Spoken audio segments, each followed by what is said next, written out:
Drink and drain them. You're supposed to have an efficient police department. And yet you can't catch a third-rate hoodlum who masquerades as a monkey. Game over, man. It's game over. No, go past this part. In fact, never play this again. Hey, buddy, you gonna eat that sausage? Am I the only one around here who gives a shit about the rules? Ladies and gentlemen, your complete attention, if you please. Welcome to the Epic Film Guys podcast.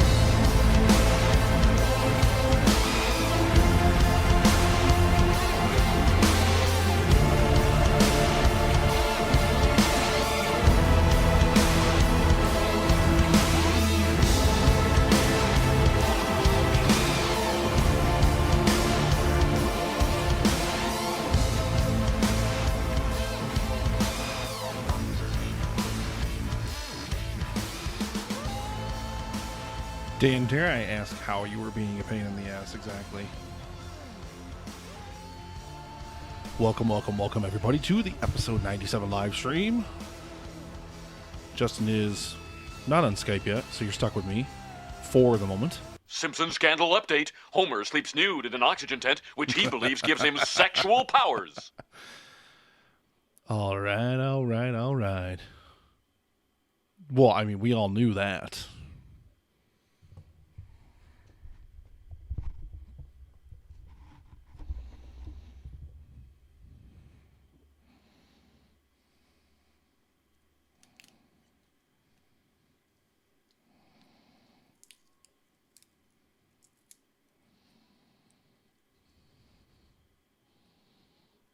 Oh, did you get the red bubble up and live?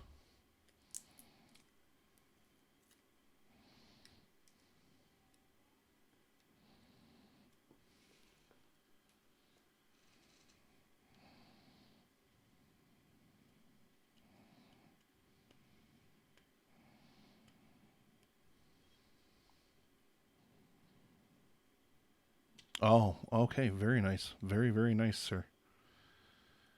Very, very, very nice. Okay.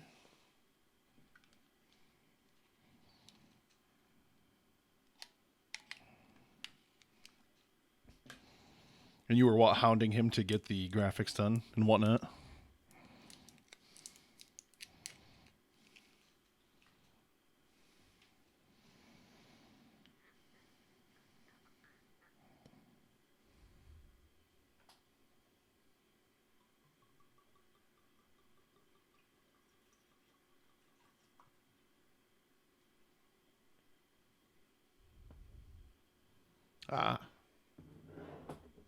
Is that why he's not on here yet?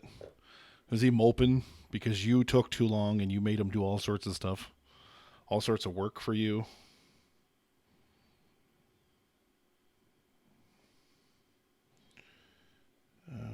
Oh, he texted me.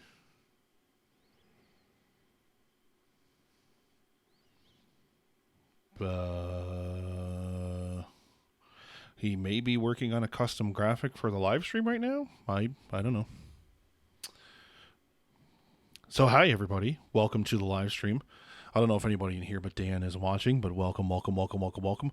Reviewing Guardians of the Galaxy Volume 2 tonight, among other things. Oh, speaking of which, better get my TV set as my other monitor. Simpson scandal update. Homer sleeps nude in an oxygen tent, which he believes gives him sexual powers.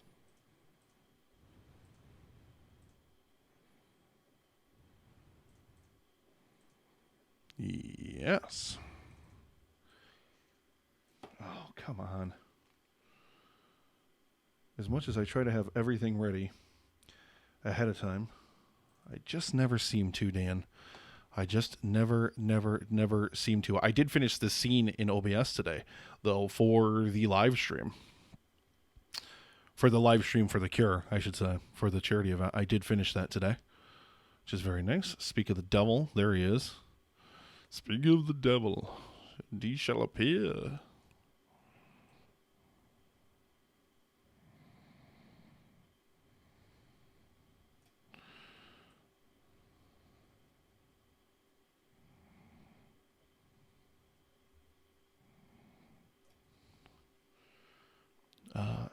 my playlist.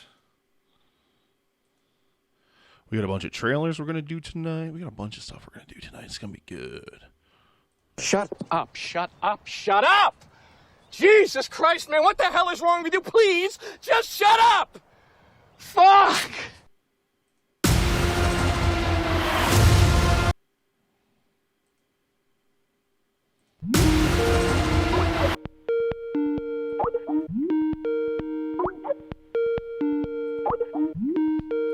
I gotta fix that. I apparently gotta get Justin in here. Let's see. I think that means I can bring my Skype up here.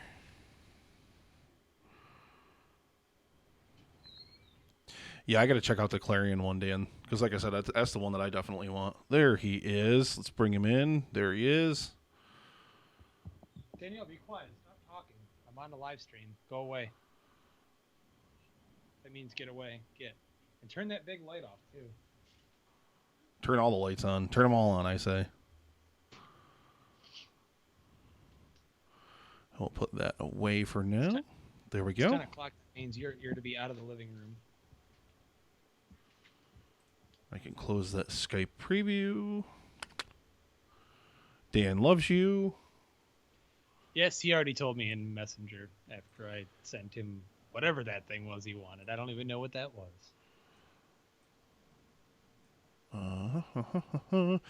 I'm going to do a sound check and make sure I sound good. Check, check, check, 1, 2, check, 1, 2, check, 1, 2, check, check, check, 1, 2, check. Thumbs up their asses. Thumbs up their asses. I love it. Son, this is what happens when you fuck a stranger in the ass. I love it. Two very enthusiastic thumbs up. Shut up, shut up, shut up! Jesus Christ, man, what the hell is wrong with you? Please, just shut up! I feel like my mic was a little bit low for that segment, so I'm going to go ahead and kick my mic up, kick the board down a little bit, kick the computer sound down just a little bit. Speaking of computer sound, where's my volume for these trailers? Okay, that's pretty good. That's pretty good. I already got my trailers downloaded and queued up. I am ready to go tonight. I am good to go. Welcome to the live stream, Speed Demon 2581, and David, the producer, of course. Welcome. Would you like me to post the graphic that I made onto the Facebook and the IG, or do you want me to wait? I already posted everything out about the live stream like an hour and a half ago.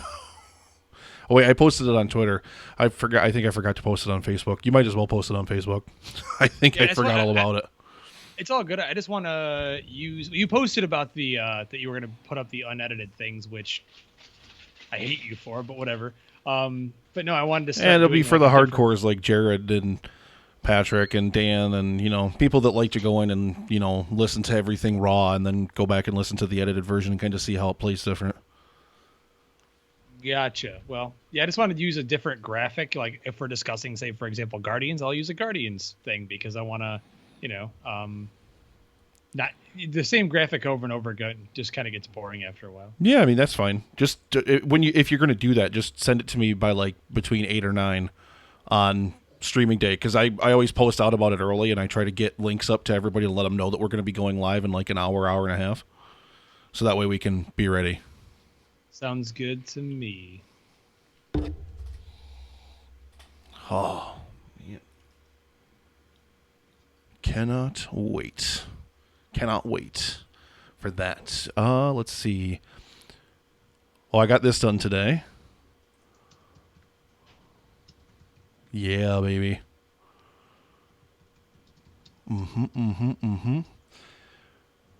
If you look at the live stream feed, Justin, you can see what I'm referring to.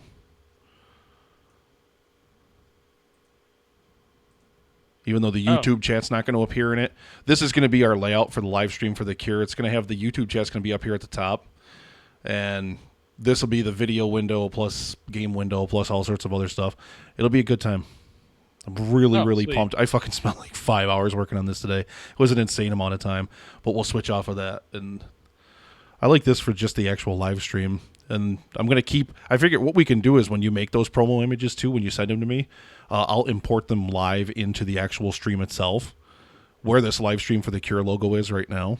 And I'll put those there to kind of fill up that fourth space in the future. But yeah, see, I got the trailers all ready to go. I guess it's going to play Blade Runner first, so I guess we'll do Blade Runner first. I don't know what order they're in on the playlist. So we're going to do Dark Tower, Blade Runner 2049, and then what was the last one we said? We were doing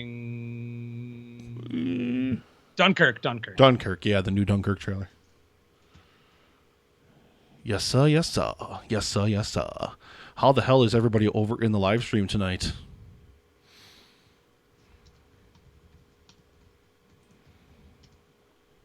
Bam, bam, bam, bam, bam, bam, bam, bam, bam, bam, bam, bam.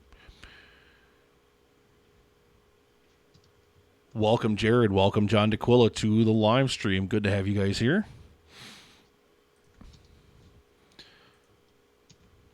Bow, chicka, bow, bow. I finished writing my Guardians review like 5 minutes before the live stream started, so that's all ready to go. Good. That's what she said. I got the soundboard all ready to go, just for Justin. Oh, come on. I forgot which soundbite I told you to put on there last week, so I totally forgot. I know David, I'm not surprised. I don't remember what soundbite you told me to put on here either, but I have not added anything new to the board. I meant to. I've been way too busy, especially with being gone for the weekend. So, there's a bunch to talk about there. You, Pikel, you're a piece of shit. Bunch to talk about there. We've got a ton of different shit to go over. It's going to be absolutely amazing. And stream health is good. 0 dropped frames. Hopefully everybody's getting the stream good. Stream sound good. Stream look good. Everything copacetic on your end there, stream. Boom, boom, boom, boom, boom, boom, boom, boom. Am I the only one around here who gives a shit about the rules?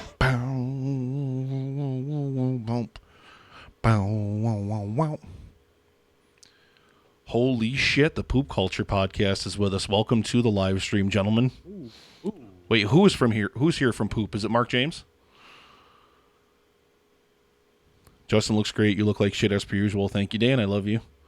David's the producer. I love you more. Jared, I love you more. Dan, this is for you, buddy. Wait, god damn it. I brought Justin up on the screen. I didn't mean to do that. Fist yourself! There you go, Dan. That's right. I can't minimize. Can I minimize Justin's window? No, I can't minimize the Skype window because otherwise it'll... I see Gojo. Did you really see her? Yeah, she's right. She was right there next to you. Gojo, here, girl. Gojo. Go. Go up. Gojo.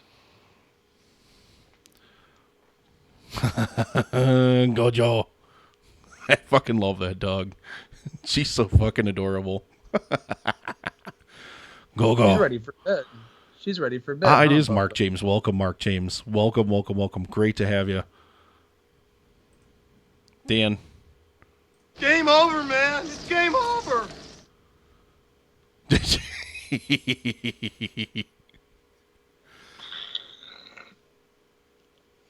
That's right. Mommy. Get him, Gojo. Get him. How come I ain't never get to see Rocky on these here live streams? It's always Gojo. That's because Rocky now sleeps with Kaya and she goes to bed at 9:30. So he's already hidden away in that door right behind me there. Yep. Games and graphics, welcome to the live stream. Robert Moreno, our resident kaiju expert, welcome to the live stream. We got a packed fucking house in here tonight in the live stream. Got so much fun stuff to get to and to throw at you guys, so it's great that you're all in here. Drinking Drano. I'm not drinking Drano, I promise. So much fun stuff to get to. Justin's going to come in his pants because this episode's going to be so much fun and so good. He's going to love it so much. He's going to sign up immediately to do 100 more. We'll see about that. Fist yourself! How many more episodes are you going to sign up to do if I keep using the Dan Brennick Fist Yourself sound drop? Just wait until you hear the horror movie draft, and you'll hear a little treat in there. Oh, Jesus Christ. I bet at some point during the horror movie draft somebody says, Oh, good for you. It's for whatever reason it's become a bit of a sound drop all its own, and it gets dropped all over the place. Even though I can't take credit for it because that's all from Cobra from Afterburn 739. I stand in the shadow of his greatness. Oh, while we're sitting here getting amped up, preparing ourselves, I'm gonna go grab a be right back in 2 seconds. You do what you got to do, brother. Yeah, I can't wait to hear that draft either. That's going to be a great time. I have heard zero about it, so I don't know. I don't know if there was anything testy that happened. That sound haunts me in my sleep. No, God! Mark James at night. No, God, please, no! No! No! No! Who wants to watch a trailer? Anybody want to watch a trailer? We've got epic previews tonight. We've got Dunkirk, The Dark Tower, and we've got Blade Runner 2049. Anybody want to watch something? Yeah, hashtag shut up shampoo. Also hashtag goddammit fuzzy. Oh, yeah. I got the go-ahead from David, the producer, and that's all I need, folks. All right, we'll do Blade Runner. We'll do Blade Runner.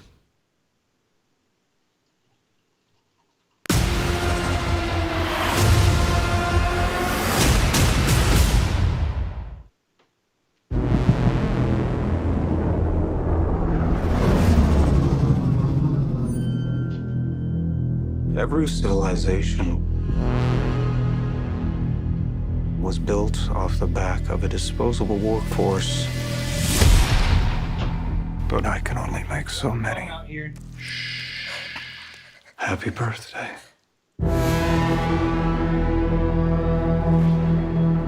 There is an order to things. That's what we do here. We keep order. The world is built on a wall that separates kind. Tell either side there's no wall, you bought a war. This looks absurd fucking kinds of good. Holy shit. You're a cop. I had your job once. I was good at it.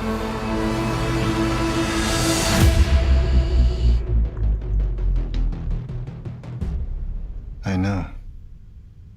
What do you want? I want to ask you some questions. Ryan Gosling. Yay! Harrison Ford. The key Cool. to the future.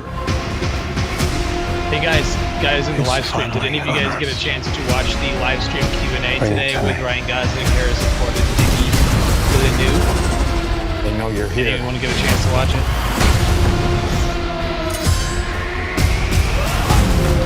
Yes, you do have to see the first Blade Runner first. If you haven't seen it, go watch it right now. Fuck listening to us. You'd be better off watching Blade Runner. I always told you, you're special. Your story isn't over yet. Let's see a show of hands. There's still a Who page else left. in this chat has not seen Blade Runner? Outside of Nick, because we know Epic Film Guy Nick has not seen Blade Runner. So who else hasn't seen it? Anybody? Fist yourself!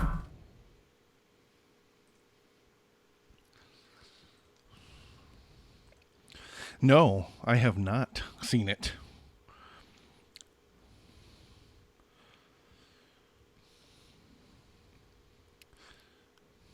Is that Harrison Ford's grandfather? Surprisingly, Nick, I was just asking our live stream here if anyone had a chance to catch the live stream Q&A today with Harrison Ford, Ryan Gosling, and Denise Villeneuve. Surprisingly, out of the three of them, Harrison Ford had like the most interesting things to say, and he's like the oldest dude. You could tell he's just, no one came prepared. Ryan Gosling had like barely anything interesting to say.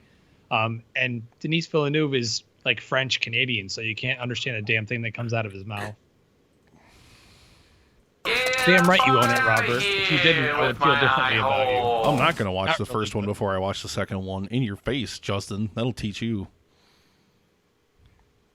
I just want you to watch it because I know you love old classic noir films, and it's the classic neo-noir science fiction. I ain't like nothing, I reckon.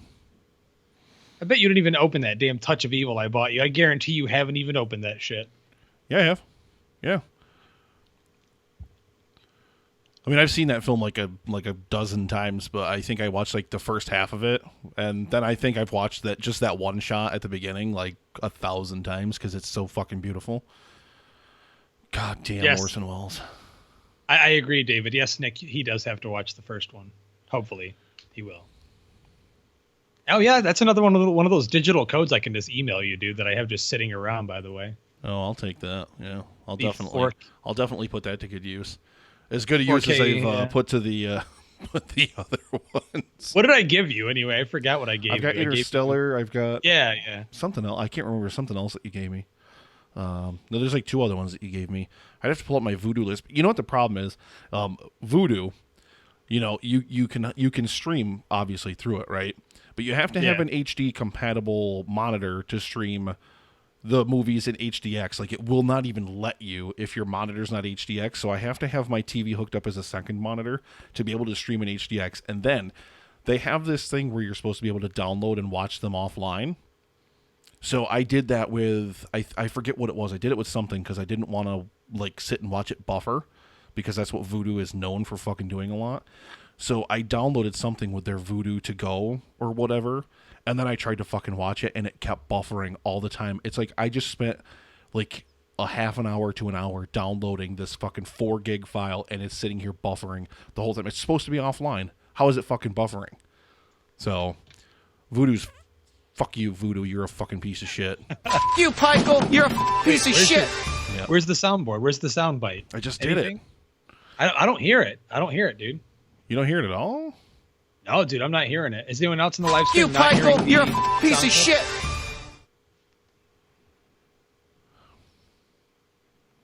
What? Hang on. Make sure I'm doing this right here. Hang on. Get up on out of here with Damn my it. eye hole. Well, something's going on my end that I'm not. I'm seeing you. I'm hearing you. I'm not hearing them. Hey, actually, keep it that way. That's totally cool. Then I don't have to hear any of them. What a dick. But I have to actually hear the intro because that gets me amped up. So. You, Michael, you're a piece of shit. What is going on with that? I'm not sure. Yeah, and you guys heard the trailer, right? When I played the trailer, right?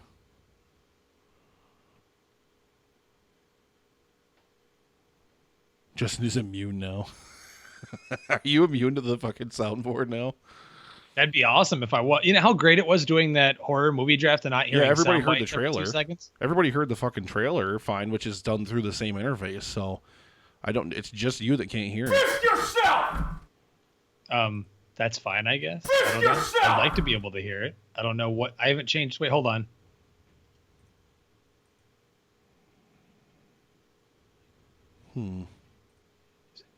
See, now I just unmuted myself, right? Or unmuted it, but I can hear myself as an echo, and I can hear the sound bites. That's weird. Yep. So that's why I'm muting it, because That's real weird, man. That's real weird. Fist yourself! You know what I noticed, though? Get up on out of here What's with that? my eye hole. Sound bites aren't recording on my Audacity either. That's weird. Huh. That might explain that, too. Well, then. I am immune, Robert. That's correct. Or I'd like to think that I am. I have to be. I have to have a thick skin for this situation, for this podcast. Let me restart Audacity here. No, just fucking close it and restart it.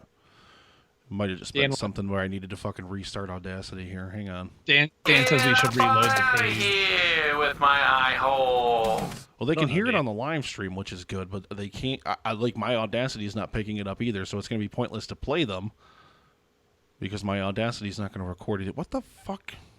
I was trying to help Paul earlier because he was having some issues with his soundboard, and I was playing around with my settings, and I bet you I fucked something up. I bet you did, boy. I bet I'll hit you. Nick, have you tried the power supply? The power supply's unplugged. Plug the power supply back in. Oh, my lordy, lordy, lord. Fist yourself! Yep.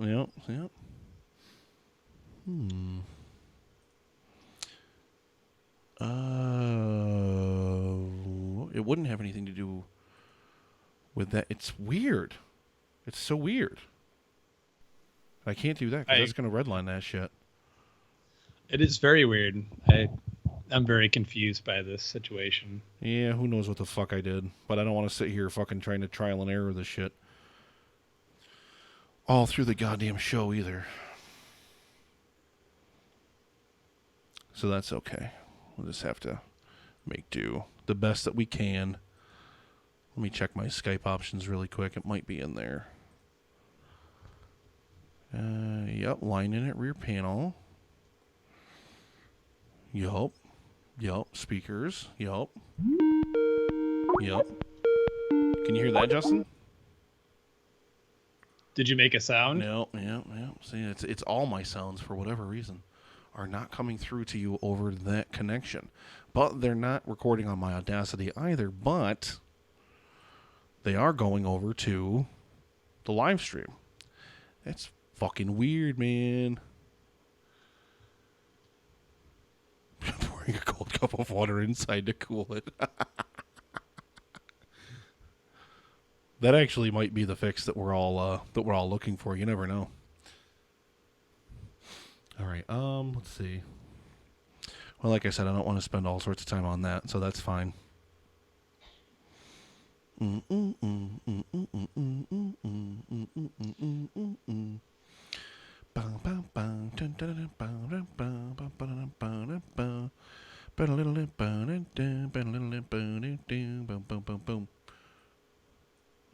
was that like that? Now you guys are probably hearing an echo, right? Am I right? I hear no right? If you hear an echo, tell me you hear an echo.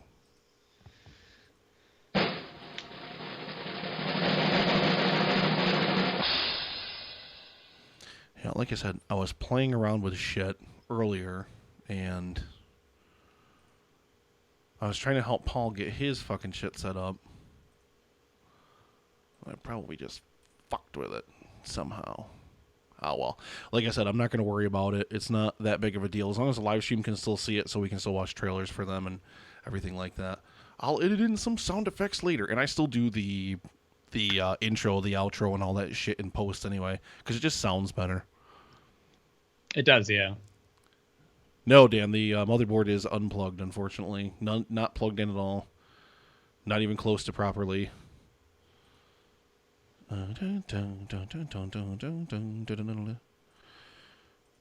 See, now this should record everything, Justin. Talk? Yeah. No, that's not I'm even alive! doing that. Huh. That's weird. It's not even recording Justin there where it should be. Huh. It's always something with the live stream. 1111111. 1 1 1 1 1 1.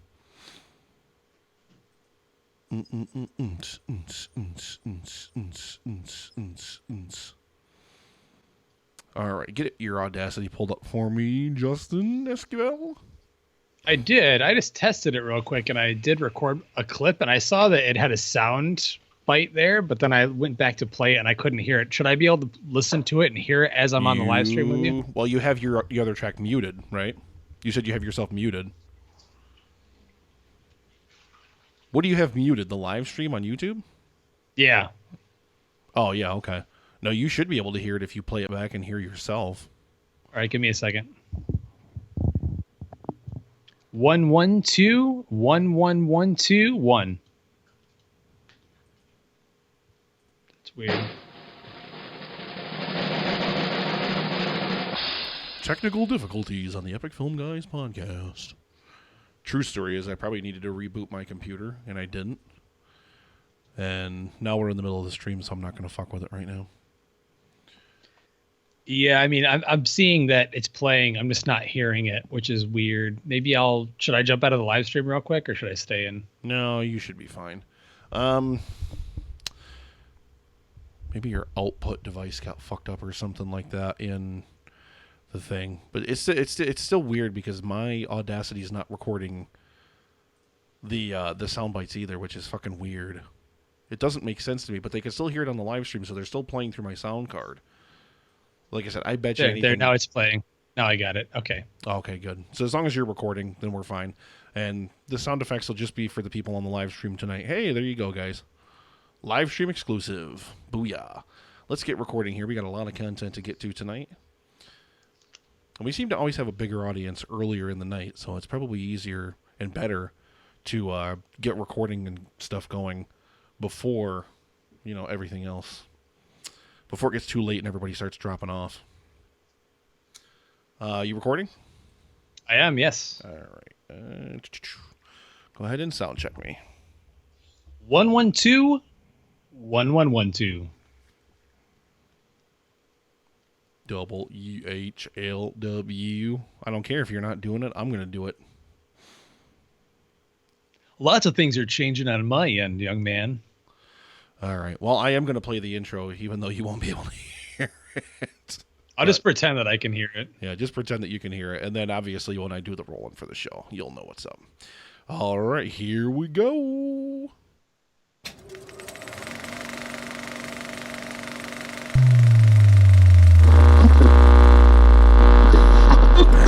Drink and drain them. You're supposed to have an efficient police department, and yet you can't catch a third-rate hoodlum who masquerades as a monkey. Game over, man. Game over. No, go past this part. In fact, never play this again. Hey, buddy, you gonna eat that sausage? Am I the only one around here who gives a shit about the rules? Ladies and gentlemen, your complete attention, if you please. Welcome to the Epic Film Guys podcast.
Hello, Robert.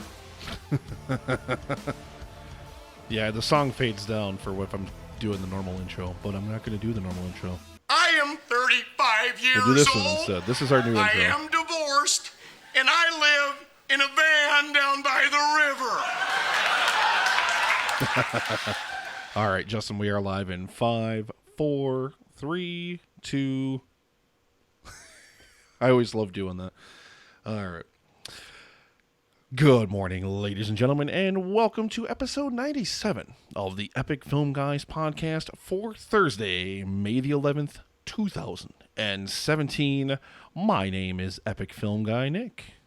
And my name is Justin, and I'm also on this show that is titled the Epic Film Guys podcast. Ooh, baby. The Epic Film Guys are now a proud member of the Movie Pod Squad Network. Go check that out at moviepodsquad.com. A lot of shows that you've already heard on our show as guest hosts or whatever have banded together to make ourselves more powerful. We're joining together into our ultimate form, I guess. Shampoo like Voltron, brings drunkenness maybe, to it. Yeah, sort of like shampoo. Yeah, sort of like shampoo. Yeah, sort of like Voltron. Oh my god, we've got so much fun stuff to get packed into this episode tonight. We've got epic previews, 3 huge trailers to talk about, and of course we've got our Guardians of the Galaxy Volume 2 review, among all sorts of other fun stuff. We've got a lot of people here in the live stream ready to play and listen along and have a great time. Justin, how the hell are you this evening? Well, I'm fantastic, actually. And speaking of that Movie Pod Squad, over the weekend, I had the ability and the luxury of sitting down with that drunk asshole Shampoo. Nothing against you. You're a great guy. But you were drunk as shit, man. You were drunk as hell. And his co-host, as well as as I like to call him. You guys kind of give him shit for it, but I just called him Shock Top. He probably hates that I called him that throughout that. Good old Shock Top Winters, Justin Winters. So I Married a Movie Geek. I was on that show for an 80s horror movie draft. I had a ball with those guys. I think I was on like till 3 a.m. It was a fantastic time. I can't wait for that episode to come out. We all had some great fun choosing some awesome horror films. It's a great time. So make sure you guys are on the lookout for that once that episode hits. Should be next week if I know their release schedule, or sometime. I don't know, maybe a few weeks. I have no idea.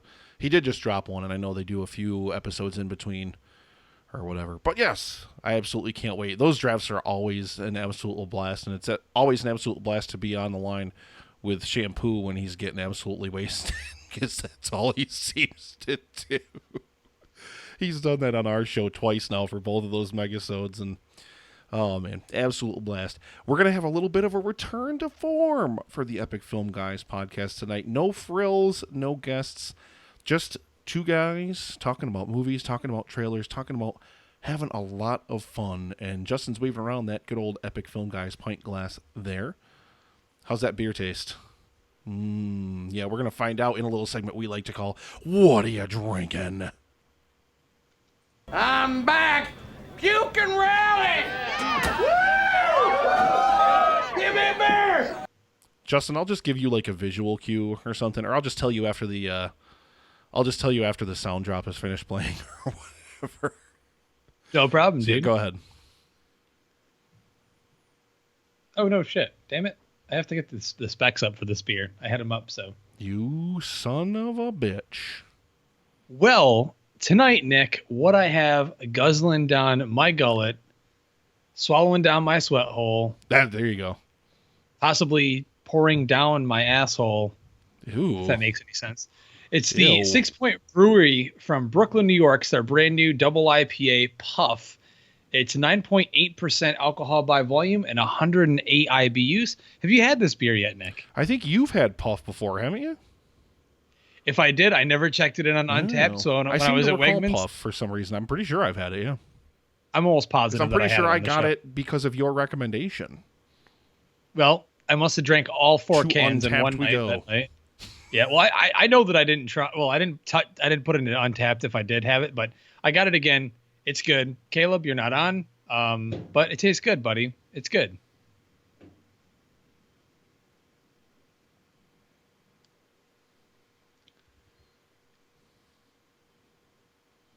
Yeah, let's see here. I had it August of last year. Yeah, and let's see. Yeah. What did you say? What did you think? I think I gave it 4 out of 5 on here. Yeah, 4 out of 5 by the look of it. So I would too. I got it off of your recommendation, so I'm guessing you just forgot to check it in because must be. It's not on my recommendations. These were all in a short period of time, so I'm guessing we were recording the show when I drank it, or at least a couple of them. I don't know. I'm almost positive I had it on the show. We've got people on the live stream right now that listen to the show. Maybe they know. Yeah, one of you super fans go back and please tell us what... I sure as hell don't know. what we were drinking back in August of 2016. Oh, good Lord. But, Nick, I have a question for you, buddy. What are you pouring down your throat tonight? Aww. He's resolute in his determination not to do the guzzling down your gullet anymore. Dan has his own show to edit. No, Dan. No, you don't. Oh, yeah, your show's supposed to drop tomorrow, isn't it? You didn't finish that yet, Dan? Come on. All right, well, Justin, this is going to be a little change of pace, and I want to talk a lot about this because I had an absolute blast this past weekend. So I'll get to that in just a moment. But one of the things that, of course, myself and the wife did for our anniversary weekend was drink. And we drank a lot in Buffalo and in the Finger Lakes of New York, and this is a little something that I picked up. And David, the producer, is going to be extremely fucking proud of me. This, Justin, is from Finger Lakes Distilling. And this is a single barrel bourbon. All right. This bad boy, and I'll read the mash bill on this, even though I don't know. I mean, I get what it means, but whatever. It's 70% corn, 20% wheat, 10% malt. And I was so blown away by this. Like, you go there and you try, liquor just like you try wine at any normal winery. Right. And Yeah. this bad boy, you get it in your mouth, and as soon as you hit your lips, it's kind of got like a buttery taste to it. It gets really, really caramel, and then you start to get some of those oaked flavors. And it's just absolutely fantastic. They actually just released this on May the 5th. So as a little change of pace for something, I bought a bottle of it because I was so blown away by it. And I thought I would have it here on the show tonight. So cheers to all of you guys. Yeah, Jared, it is absolutely fantastic. And yeah, David, the producer, hell yeah. I sent a picture of this to he and his wife Juliet on Twitter because I knew they'd be proud of me for hey, don't be drinking with that my shit. big boy pants on. I'm seeing you're pouring that all over the damn place, spraying that all over your fucking microphone and everything. It's so good. It's like 108 proof, I think. Yeah, it's 108 proof, so it's pretty goddamn strong. But I'm probably going to drink, just this glass of it, and then I've got so much beer from the fingerlings to drink, I'm going to switch over to some of that. But, Justin, before we get into any of that, before we get into what you've been doing over the past week, why don't we open things up for the stream for our Thumbs of the Week?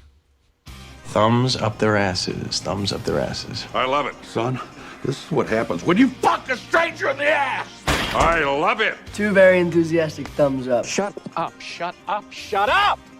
Jesus Christ, man, what the hell is wrong with you? Please, just shut up! Fuck!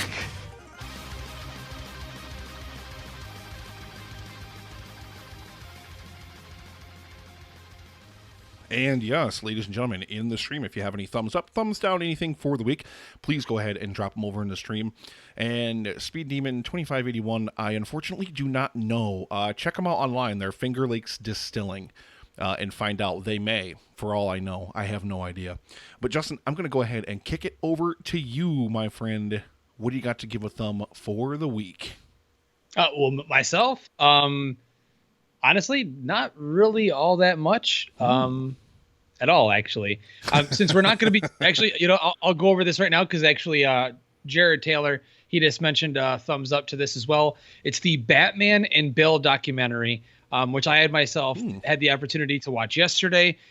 For those of you out there that don't know this, it's been becoming more and more known out in the public eye that Bob Kane is not actually the true creator of Batman, that he only came up with the basic concept. And a man named Bill Finger basically came up with the idea for most of the Batman mythos, the way Batman looked, Gotham City, Commissioner Gordon, the Joker, Robin, Catwoman, the Riddler, Penguin, you name it. This guy was the ideas guy. And this guy died penniless, broke, alone in an apartment building in the late 70s or the mid 70s. It's been widely known throughout the comic book community that this guy was the creative force behind the original ideas behind Batman, and that Bob Kane from the beginning basically just signed his name on the contract, made money off all these people, and did very little to create anything to do with how we know and we love Batman today. So going back to the mid 2000s, this started to become more and more out in the open, and a gentleman wrote a book about it. And there's a documentary on Hulu that just released just this last Saturday, which deals with that. I'm not sure if you remember, Nick, but when we watched Batman versus Superman: Dawn of Justice in theaters opening day, it didn't say Batman created by Bob Kane. It said Batman created by Bob Kane with Bill Finger. Yeah, so that they was finally the first film to have that title, yeah. Yep. So they finally have attached his name, and his name will be attached forevermore on any comic book, any movie, anything to do with Batman. I highly recommend the documentary. It was so insightful, such a breath of fresh air, and I did have tears in my eyes by the end. It was such a great cause to see that, and great documentary overall, regardless if you're a Batman fan or not. Very insightful and interesting. So awesome. That's the biggest thumbs up I have Very, for myself. very awesome. And yeah. How about yourself, buddy? Well, I want to jump over to the live stream. We got so much stuff over here for feedback. First of all, a big thumbs up to you from Director Brennick for making a new logo for Netflix and Swill and stuff for merchandise, and thumbs up to them also having merchandise now. Thumbs up from Jared, as you said, for the Batman and Bill doc. David, the producer, thumbs up to the upcoming 20th show. From Jared Taylor, thumbs down to seasonal allergies. I'm sure a lot of people share your sentiments there, Jared. Patrick Sherwood, thumb yourself. Back over to Dan, thumbs up to their new crowdfunding page, of which the Epic Film Guys especially are now a sponsor. So glad to be sponsoring you guys over there and returning the favor from the sponsor that you guys are, for the sponsorship. And I tripped over that whole fucking thing. And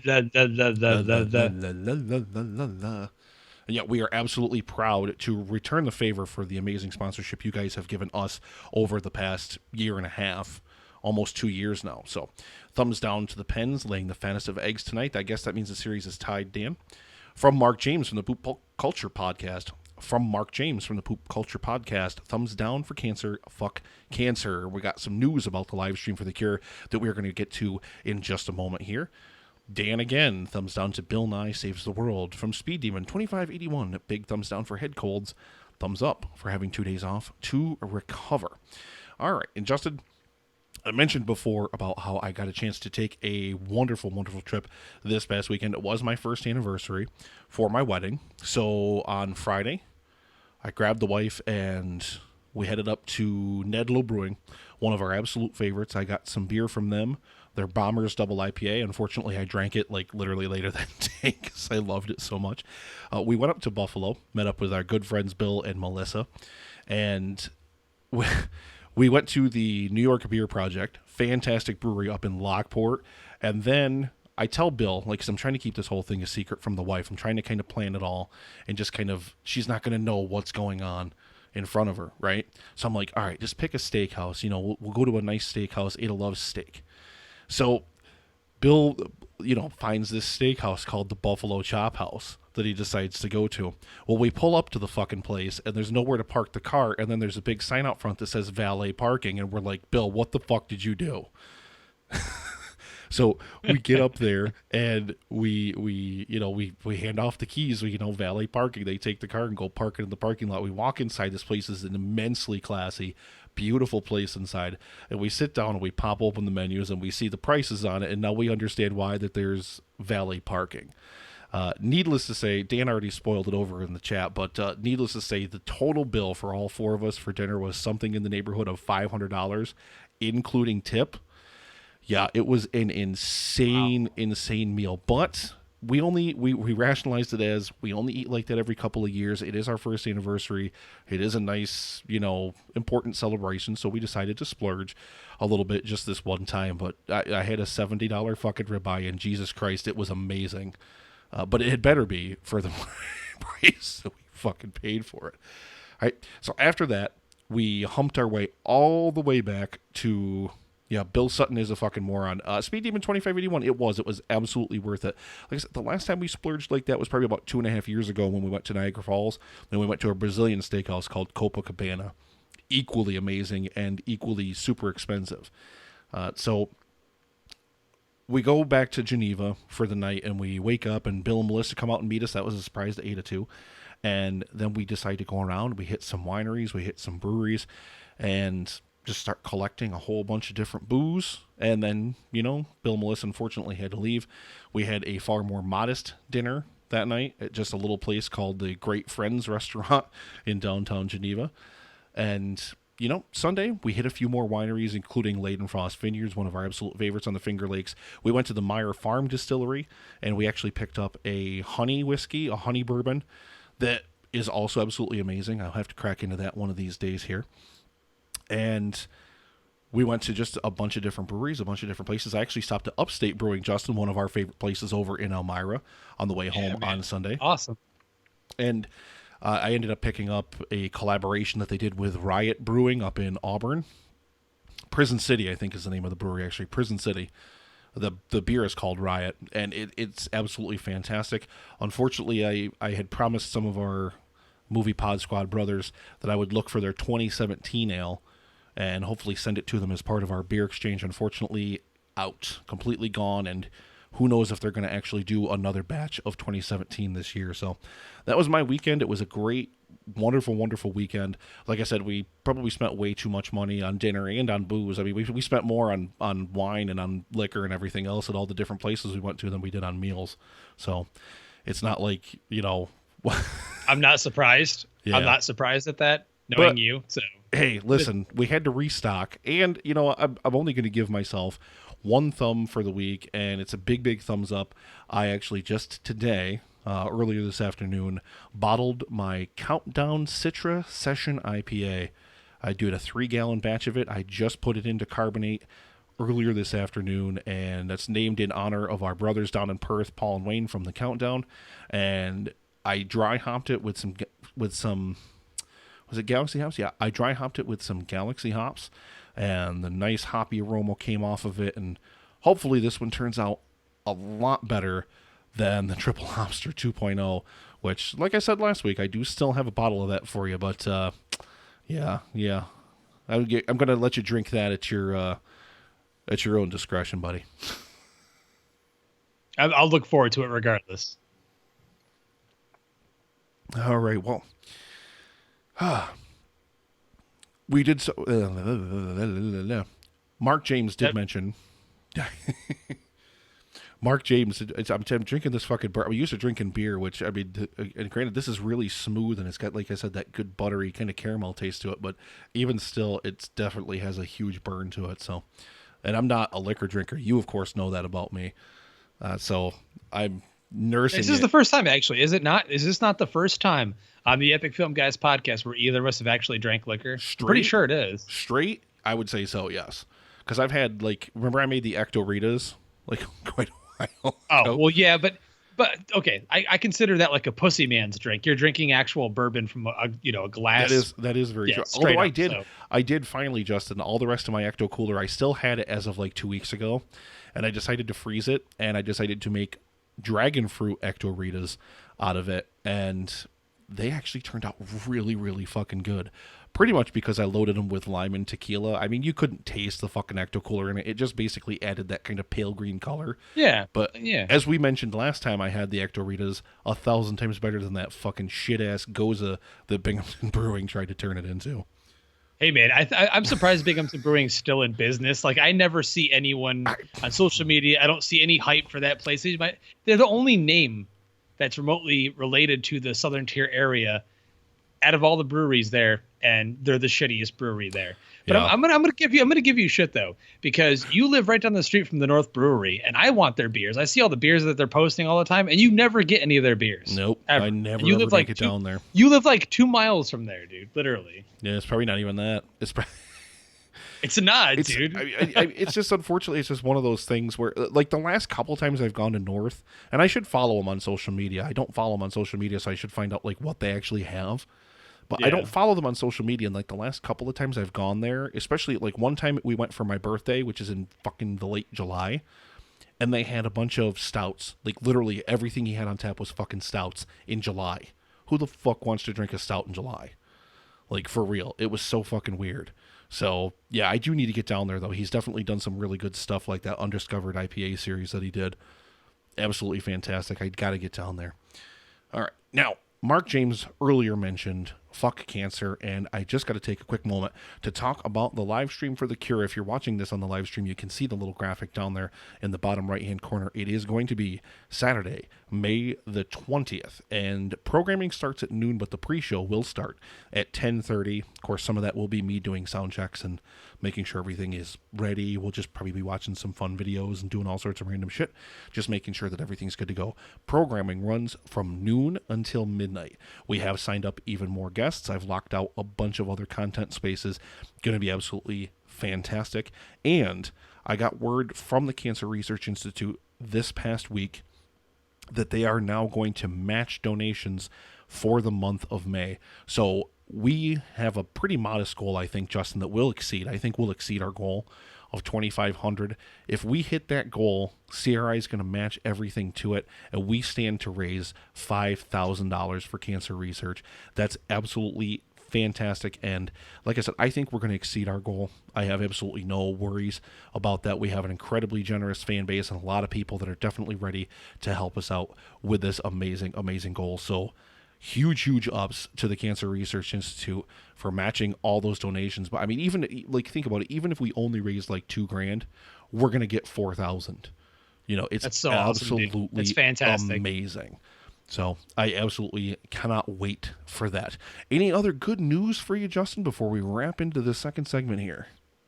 Well, actually, I never got to a thumbs down I hate to be a Debbie Downer. I don't ever talk about this shit on Facebook either. I kind of keep my personal stuff to myself and not talk about it. But my grandfather just had a slip and fall in the new veterans home that he was in over the weekend. He broke his hip and he had to have emergency surgery on Sunday. He's doing well, but that was a huge blow to me because very close to my grandfather and I'm all the way down here. And it's not like I can just jump back up there anytime I want. Yeah. Secondly, as I just texted you earlier, anyone that knows me knows me personally. I've had knee problems in my left knee for years. It's from all the hill sprinting and all the extreme high intensity running I used to do all the time. Nick knows what that's all about because he used to do a lot of running himself. And a lot of the gym stuff I used to do, I can't do anymore ever since I got hit by the car. But my knee's been bothering me. And for the past 3 weeks, there's been this bunch behind my left knee. So I went to the doctor today, and they're going to do an ultrasound tomorrow to make sure it's not like a cyst or a blood clot or something. So I'm just sitting here praying that it's not anything like that, and that it's just like a muscle or something. So yeah, Jesus Christ, dude. Yeah. Well, and I didn't do anything with it or anything. It just started to happen. So who knows what it is? Well, definitely our best wishes to your grandfather, and hopefully he has a very speedy recovery. And that absolutely sucks, dude. And I know how you must feel being way the hell down there, and you're unable to. It's like you said, you can't just jump in the car and just go to his side and spend time with him and wish him well and everything like that. And then your knee, dude. I mean, I feel you. My back woes are ongoing still. I have another appointment coming up on the 10th in the morning. I'm in physical therapy right now. I'm going to see a pain specialist. It's just no matter what I do, and of course, I'll be 100% honest, the 6 or 7 hours of driving in the car this weekend absolutely did not help it. But this was a trip that was really, really important to my wife, and I really wanted to make it happen for her. Yeah, dude. And that's worth it for a little bit of discomfort because she's had a rough go of it lately with her mom and everything especially. So it was very important for her to be able to get out and be able to go, have fun and have some good wine and have some laughs and have some fun with friends. So I'm very, very, very glad that we got to do that. And like I said, we spent a literal fucking fortune in alcohol, but we needed to restock. That's what she keeps saying. Every time she looks at the full wine rack right behind me here, you see it right behind me. It's now full of wine. There's I do. We got a case and a half, and then we went to Varek Winery, which is one of my favorite places up on the northern part of Cayuga Lake. And they not only have wine, Justin, but they have all sorts of artisan olive oils, vinegars, sauces, and stuff. So I got a bacon bourbon barbecue sauce. I got a honey lime mesquite olive oil, and I got a bacon scallion mesquite olive oil. Oh my God. I've had the bacon scallion one before. It's absolutely fantastic. And I've also been buying, Wegmans does these artisan balsamic vinegars. And I've got a raspberry one now. I've got a blackberry one, and I've got an apple one now. So I'm going to start fusing together those balsamic vinegars with some of those olive oils. And mostly what I've been using, I haven't actually told you this. I haven't talked to you about it, but what I've been doing a lot is for a lot of my meals now, instead of eating this and that and whatever, all I've been doing is just taking chicken breast, and you're welcome, Jared. I love you. And basically, I'll take some chicken breast. I'll do a little salt and pepper each side.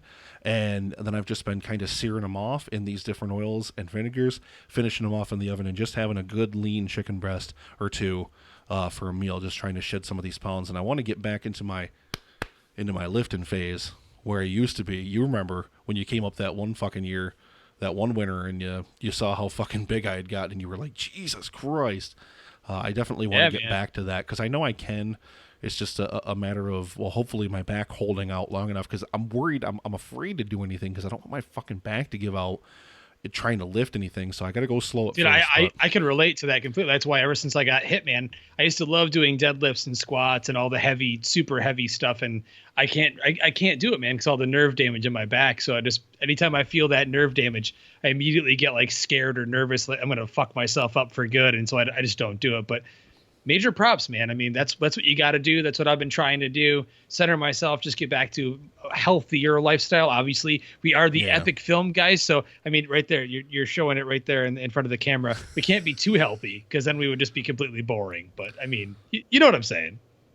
Well, hey, I mean, listen, nothing for nothing, but this is about 1,000 times healthier than the fucking double IPAs we love to drink. That, I mean, they're delicious and I love them, but we both know they are loaded with calories. Yeah, way worse. Honestly, if we wanted to continue this show and want to get bombed during it, we would be better off with liquor than we would be with the beers. Yeah, absolutely.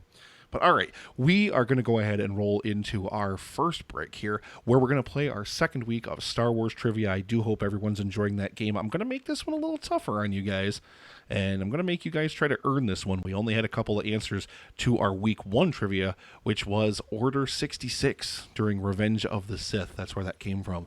So stay tuned for that. And our featured podcast this week. My internet hiccuped.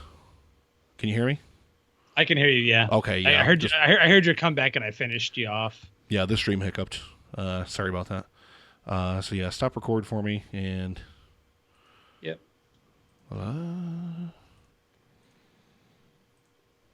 Yeah, hopefully that there is nothing that serious wrong with your fucking knee, dude. Well, dude, I went to the nurse practitioner and she was like, she kept feeling it. And honestly, dude, to be straight up with you, it was when I went to get the rats, because I drove from here to Charlotte. I slept a couple hours, then we drove all the way to South Carolina. Then I drove all the way back that Saturday. So when I woke up the next day, the behind my knee was like throbbing, and like it felt like there was a bunch back there. Is it your driving knee, like your gas pedal knee, or is it just your stationary knee? No, dude, it's my stationary knee. Oh yeah, so your knee probably just was locked up so long. Hopefully your muscle just got really locked up or something like that. Well, dude, I had a deep tissue massage last weekend. Yeah. And the guy, he made me feel great everywhere else. But when he did the back of my knees, he did that Asian style where he gets on your fucking back and like uses his knees and elbows on you. Oh, yeah. It was awesome, dude. He hurt the shit out of me, but it felt great after. But then like the fucking knee, the behind it still started to throb after that. And I was like, well, damn it. Yeah. It is what it is, man. I mean, I had to go. I'm like, I'm not going to just sit around and not do anything about it anymore. So yeah, well, honestly, what the hell can you do about it? All right, well, I'm gonna put up a little treat for the stream while I take a quick little break. So let's go to the logo there. I'm gonna throw this in here just for our friends on the stream. Make it whisper on my pillow. Sing it, Justin. See the winter on the ground. A sad silence. Don't ask questions, Shampoo. Just don't ask questions. All around. Touch me now.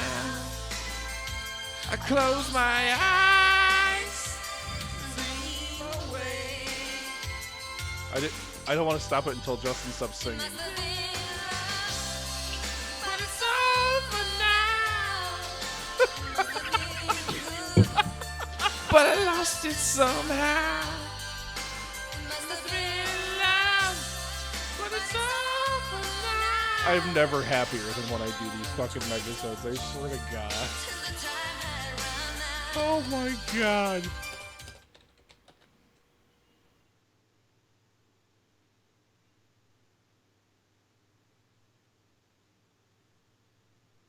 Fist yourself!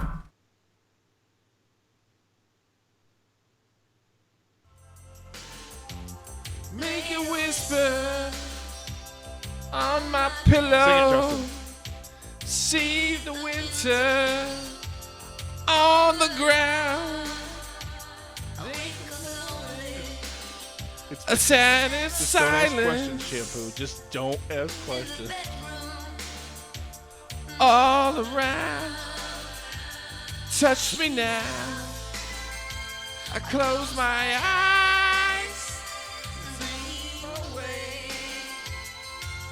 I don't want to stop it until Justin stops singing. But it's over now. But I lost it somehow. But it's over now. I'm never happier than when I do these fucking megasodes. I swear to God. Oh my God.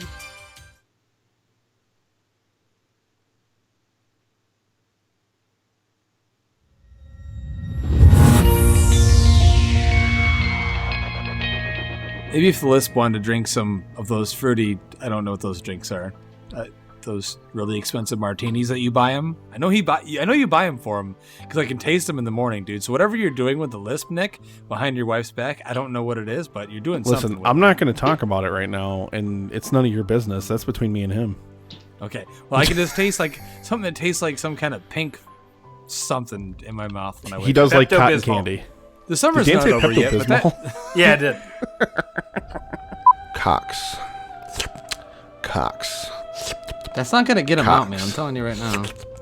Cox. I'm gonna start sending you pictures of big, fucking juicy, veiny cocks before every show. Like a half an hour or an hour before we start recording. That way it can just kind of plant that seed in your mind. Like Inception. I'm gonna incept your mind. You're not gonna incept shit. Pull out your penis and I'll start to blow. I'll suck your ween. Yeah, I'll tickle your man boobs while I'm drinking your goo. I'll suck your ween. Oh, oh, I'll suck your ween.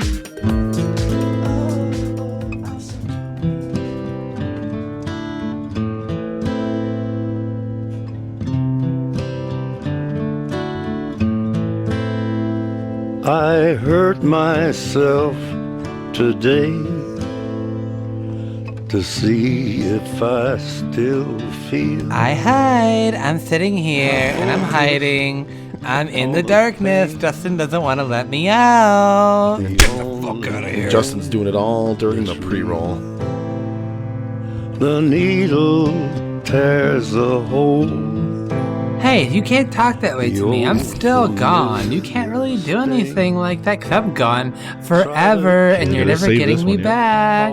I'm only doing it one more time and that's it. Jesus Christ.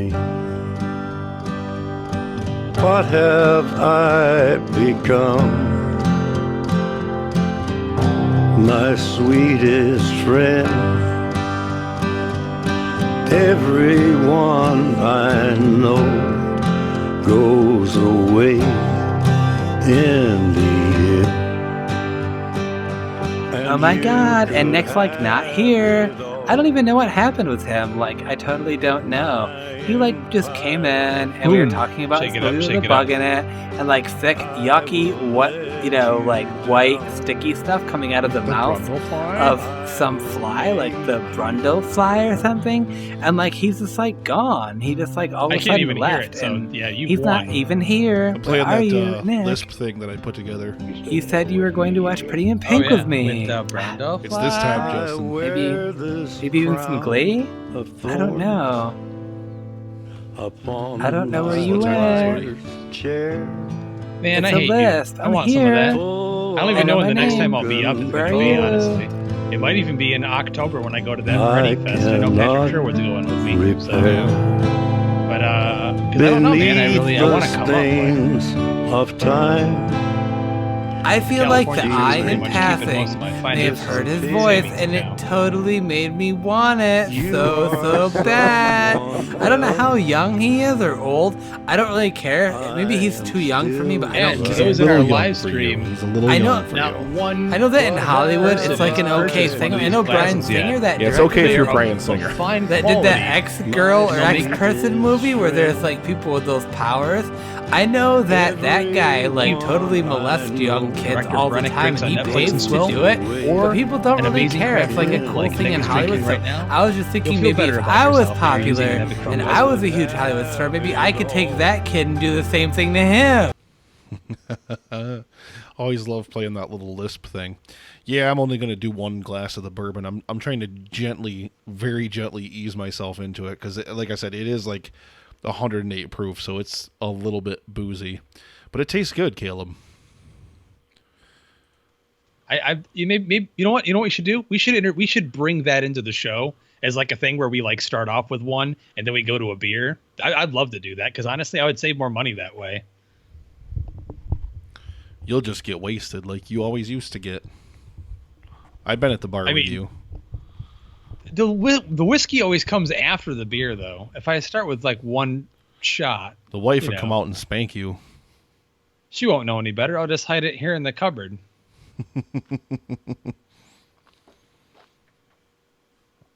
Can always get another liver. Yes, that is very, very true, David. I mean, shit, I drank like a bottle of Jameson almost every other night in my 20s, so I probably shouldn't. I probably shouldn't go back to drinking whiskey. I shouldn't be drinking at all. I'm sure a doctor would be like, you know what? I think that, Mr.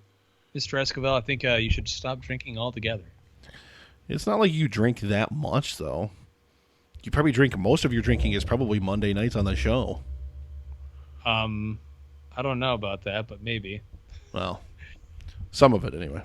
Sitting alone in a corner on a Saturday night by myself, makes up Son, most of it. this is what happens when you fuck a stranger in the ass! It doesn't help that down here every single restaurant, every single place I go, every single movie theater, every place we go has great beer. Yeah, that's true. Very, very true. All right, so feature review? Yeah, let's do it. All right, close out that, start recording that, and you get started recording, and then whenever you're ready, please give me a sound check.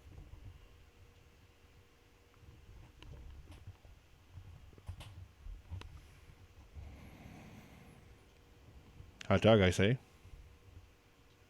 All right, and I am recording 1111111. 1-1.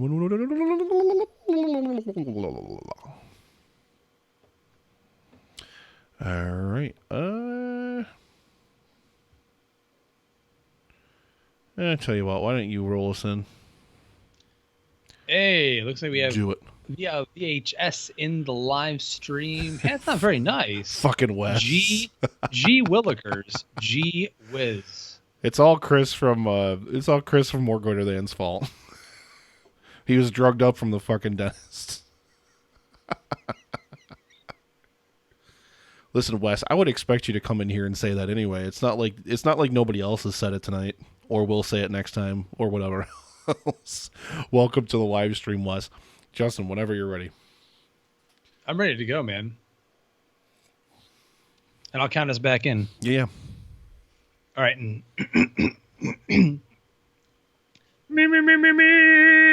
Wow. And a 5, 4, 3, 2. And welcome back, ladies and gentlemen, to the Epic Film Guys podcast. Thanks for sticking with us here. And to those in the live stream, thank you for hanging out with us tonight as we record. We are moving on right now to something a little bit controversial. If we take a few steps back into the past, a couple of years, when James Gunn's Guardians of the Galaxy, his original first film, came out in the theaters, Nick and I kind of had a controversial feeling about that movie. Skip ahead a couple of years, and here we are, and we're about to do our featured review on the sequel to Guardians of the Galaxy. That would be James Gunn's Guardians of the Galaxy Volume 2. Ooh. Now, we did this. This is the first time we've done this in a while, where we've actually not exchanged any opinions on the film whatsoever prior to doing this review. So all of our reactions are going to be fresh right off the bat here. So, Nick, I'm pretty sure I know what's going to come out of your mouth here. I'm just going to throw it right to you. What were your initial thoughts on Guardians of the Galaxy Volume 2? All right. Well, Justin, I did go ahead and pen a little bit of a written review, which I'll sample from, and which will be live the day that the podcast goes live. I'll put it up on Thursday. All right, but I'm going to sample from that as we go forward through the review here. And, of course, I know you'll want to chime in at various points, and we'll have our discussions, and then, I don't know, maybe you'll quit the podcast that or whatever else happens. I don't even know. You know what? I came out of this movie, Justin, and I rewatched the first one before I went to see the second one in the hopes that maybe I missed something the first time around, or maybe I was a little bit too harsh with that 5 out of 10 rating. And I came out of that film, out of that second viewing, and I was like, fuck it. I don't even care. It was still a 5 out of 10 for me. It just couldn't improve on the many, many, many flaws that I felt that it had. And Justin, I went to this movie kind of with that weighing on my mind, but also with a certain level of optimism. As you know, of course, we love to go into things, and we love to, keep an open mind. Hopefully every time a film comes out, it's always a chance to right the ship. Always, at least, if you've seen some things in the franchise or whatever that doesn't really do it for you. So I came out of this film, and I was absolutely fucking blown away, Justin. Absolutely blown away by how much this fucking movie sucks. It's a fucking piece of shit. Oh my God, I hated this movie. Worse, even worse than the first movie. I've got a lot of stuff to say about it, but that's my initial reaction. So I'll go ahead and kick it over to you. Okay. Well, I'll be a little bit easier on it. And I'm not sure if you were expecting that I was going to come out of the gate and be like, I loved it. The difference between you and I. No, because I watched the first one with you, and I mean, despite the fact that you've warmed up to it in the later years, I remember you coming out of the first one, and you had a lot of things to say about it. So, well, my rating definitely moved up on the first one, and Loisos himself asked me the other day, hey, if you had to throw a quick top 5 Marvel Cinematic films together, what would your top 5 be? And the first Guardians would be at number 5. I'll be completely honest about that. I'm very proud about that. It is what it is. So going into this, I really didn't have any expectations. I don't even think I watched the final trailer for it, because let's just face it. Okay, the first film had a huge novelty factor. The music, the look to it, it was different. It was poppy. It was popcorn fun. This one felt like, Nick, the equivalent of cinematic fast food. Okay, now you know me. I don't eat fast food, barely ever, very random. When I do, I'm usually wasted. Now, what do I do when I'm wasted and I get that fast food? I smell it, and it smells amazing. And I look at it, and I'm like, oh my God, this is the best thing ever. I haven't had this in so long. I was going to say you turned into some fucking homeless dude who lives out behind Ned Devine's bar. And I indulge in this fast food, Nick. And what happens to me when I eat, say, for example, if I do, not the Hopester, if I do eat McDonald's, that fast food. Oh, it makes you feel like shit. You hate yourself for it. I'm indulging it, and I'm feeling it's tasting great. It's tasting amazing. And about halfway through, maybe 3/4 of the way through, I've got the large fry almost all the way down. I've got the Diet Coke drink, the double cheeseburger, the Big Mac, the whole deal. And I'm like, wait a minute. I had so much fun enjoying that I forgot that what I'm eating is chemical garbage, and I'm starting to feel shit because I was eating it. That was kind of the feeling that I got upon watching Guardians of the Galaxy Volume 2. But hey, the point being, I still enjoy eating that shit food. I still do enjoy eating it. I still have a fun time eating it, but I regret it in the long run. That was my initial thoughts on watching this film. I will say this much flat out. My crowd that I was in loved the shit out of this movie. They were balls to the wall, going nuts with it. No one stopped laughing throughout the entire thing. I did have a lot of fun with it. That's not to say it's a good movie, because I'll be getting to the problems that I had with it in a little bit. But let's just open this up here. Let's go ahead and open up our feelings on the film here. Nick, you said you had a lot to say about it. I did not hate it. I have a great deal to say about this fucking movie. Go ahead and get right to it, though. All right. Well, Jared made after your analogy that you said was good over in the live stream, Jared said, and then a few hours later, your colon punishes you. That's a very, very apt description. So like I said, I do want to just kind of sample from my written review just a little bit here, Justin. So I'll do that now. Okay.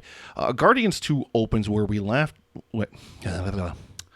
Guardians 2 opens where we last left these characters. They're cracking wise, they're having fun, while the fate of the universe is kind of on the line. All right, so they're in the employ of the Sovereign, which is like this beautiful gold skin race of aliens. They're obsessed with beauty and perfection. At least that's what I gleaned from them. Okay, so the opening of this film, Justin, it's by far its best asset, or at least what it promises is its most beautiful asset. Instead, this immediately set me wrong from the beginning, okay? Instead, it doubles down, and if you remember the mid-credit scene of Guardians 1, what is it? It's the little Groot dancing in the little flower pot with Drax sitting there. Okay? So it doubles down on that mid-credit scene, and it decides to set the entire opening credit sequence of this film against Baby Groot dancing as the rest of the Guardians battle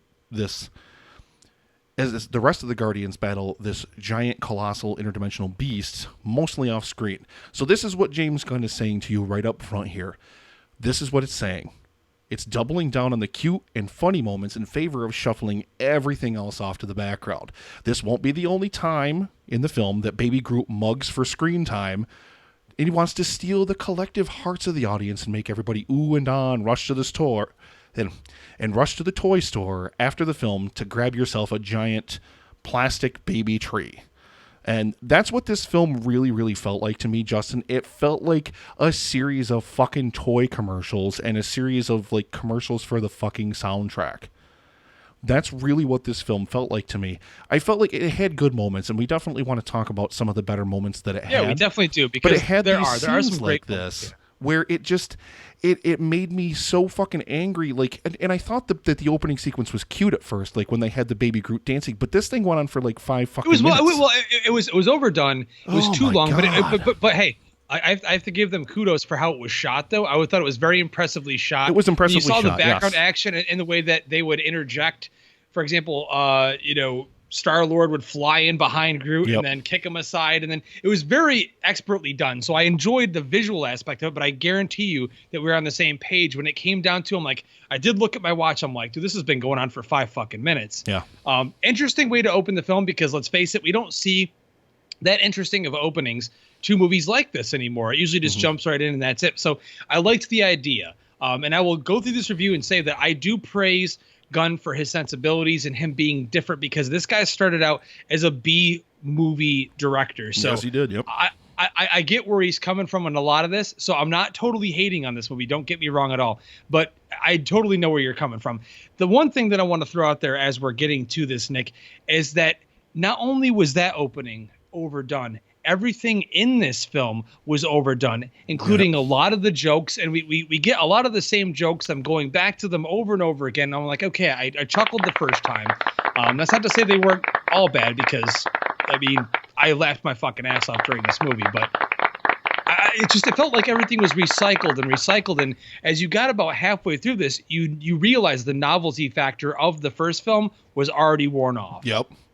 Yeah, and you mentioned that where the novelty factor has worn off, and you're exactly right that a lot of the stuff in this film really kind of feels forced, or it really kind of feels staged. And there's moments where the laughs do this, and there's also moments, and this film has a great soundtrack, I feel, for the most part. Again, it does kind of what the first film did, but the problem with that is, whereas in the first film they always played it kind of naturally, this film it feels like that there are scenes that are deliberately staged to force a musical piece in there for no reason whatsoever. Even the dialogue is written to open it into the song that's played.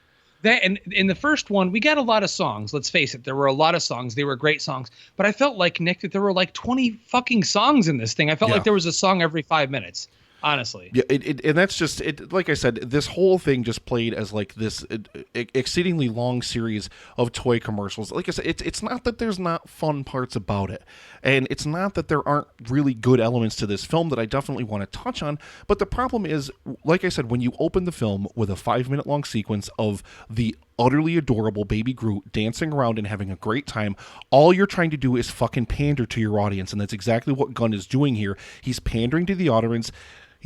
He's pandering to the audience. He's telling them that it doesn't matter what you want from this film. We're going to double down on all the absolutely absurd, laugh-worthy moments that you thought you loved about the first one, and we're going to explode them like 5 times over. Take, for instance, Drax in this film. Now, in the first film, Justin, I don't know how you feel about this, so you'll have to follow my thread here, but in the first film, he's very literal. Like, he doesn't have a sense of kind of, irony, or he doesn't really have this sense of colloquialisms or anything like that. He's very, very literal, and he was kind of put in situations that would play against that, which turned it into a funny thing. Okay, in this film, it seems like what Gunn did is he just walked up to the back of Batista, who I thought did great in this film as well. I loved him. I laughed at a lot of his stuff. He was fantastic. But it seems like Gunn kind of went up to him at times and fucking just turned him up to 11. And that's kind of the way that this film goes. There's that one moment in the trailer that we see where, Mantis, reads Chris Pratt's emotions. Reads Star-Lord's emotions. Yep. Exactly. Yep. And then Drax starts laughing out loud, and it's this whole kind of boastful laugh, like laughing at him. You're so embarrassed, blah, blah, blah. But it's kind of it's really, really over the top. You mentioned that earlier. That's exactly how this entire fucking film feels. Literally from beginning to end. I mean, let's take the fucking the guy on Yondu's ship. His name's fucking Taserface, and that joke is played out about 1,000 times, and it's funny maybe the first one or two. Yeah, that's exactly my point. That, and I know that our brother from Netflix and Swill, Caleb, and Loisos were talking on our Facebook page on my post when I saw the film about Batista's laugh and how there's so many forced fucking laughs in this, and I feel bad because, hey, I mean, it is what it is, but Batista's decent in his roles lately. Okay, let's face it. But don't give the guy something too challenging. I mean, the whole thing with like him, even for example, him telling Mantis that she's ugly. I thought it was funny the first 2 times maybe, but they played it like 4 or 5 times by the end. That's exactly my point here. As we move on from this and just kind of get to. And what I thought was kind of criminal about it, Justin, and we'll leave Drax aside after this, but if you think about him in the first film, like a lot of Batista's best moments as the character were like some of the kind of deeper, more impactful, more emotional scenes, and you don't get as many of those in this film. And I think Batista has the chops to do it. He definitely proved it the first time around, but they don't give him that kind of stuff this time around in favor of just trying to make the audience laugh more. And I feel that was a misstep. The main issue I had, I thought he was fine in it. He was one of the ones that got the shittier end of the stick, so to speak, in this one. But what I realized about halfway through this thing, Nick, is I was like, there's something missing from this. Something should be showing up. Oh, right. That's called the plot. Where the fuck is the plot? What is happening? Where are we going with this? Okay, so Kurt Russell comes down, but I love the hell out of him chewing scenery out of this movie. It's great to see Kurt Russell in a big movie like this. He was fine. I enjoyed him and his rapport with Chris Pratt. I thought they were great. But the way that he shows up, it's just like so magical. As they're trying to escape this fleet, trying to kill them, he just shows up, saves them, brings them down, and then they get to the scene where he just comes out of the ship. It's in the trailer, and I'm your father, and then it cuts to a different scene. Then it comes back and they're at a campfire. And I'm like, you just lost any impact you had with what you could have had with them first meeting. And then, like I said, I felt like, okay, so you're just going to keep throwing different scenes at me. You're going to throw this scene at me, then it's going to cut to this. Like almost like the way that, the prequels, the Star Wars prequels did it, where they would just like jarringly cut to a different scene, knowing that Star Wars does that, but it didn't do it naturally. Where I'm like, okay, I'm just in for a bunch of like a montage of a bunch of different scenes throughout. But the key thing here is, and I realized this early on, even though I started to feel like it was dragging about midway through, Nick, I realized what this film was about. And it had a great heart to it. This film was about family. And that's all it really needed to be about in Gunn's eyes as he was writing this thing. I am going to give it points because of the simple fact that, yes, there is slight world building in this movie. There is. But it didn't have to connect to every single other character. We didn't have to have cameos. I mean, hey, whatever. Howard the Duck's in it, but I fucking love that. I expected that. But you know what I mean? Like, it didn't have to... We didn't have to see the Avengers. We didn't have to see Thor show up. We didn't have to have the Hulk. It was self-contained in a way where I could enjoy these characters doing their own thing. And there were some heartwarming moments.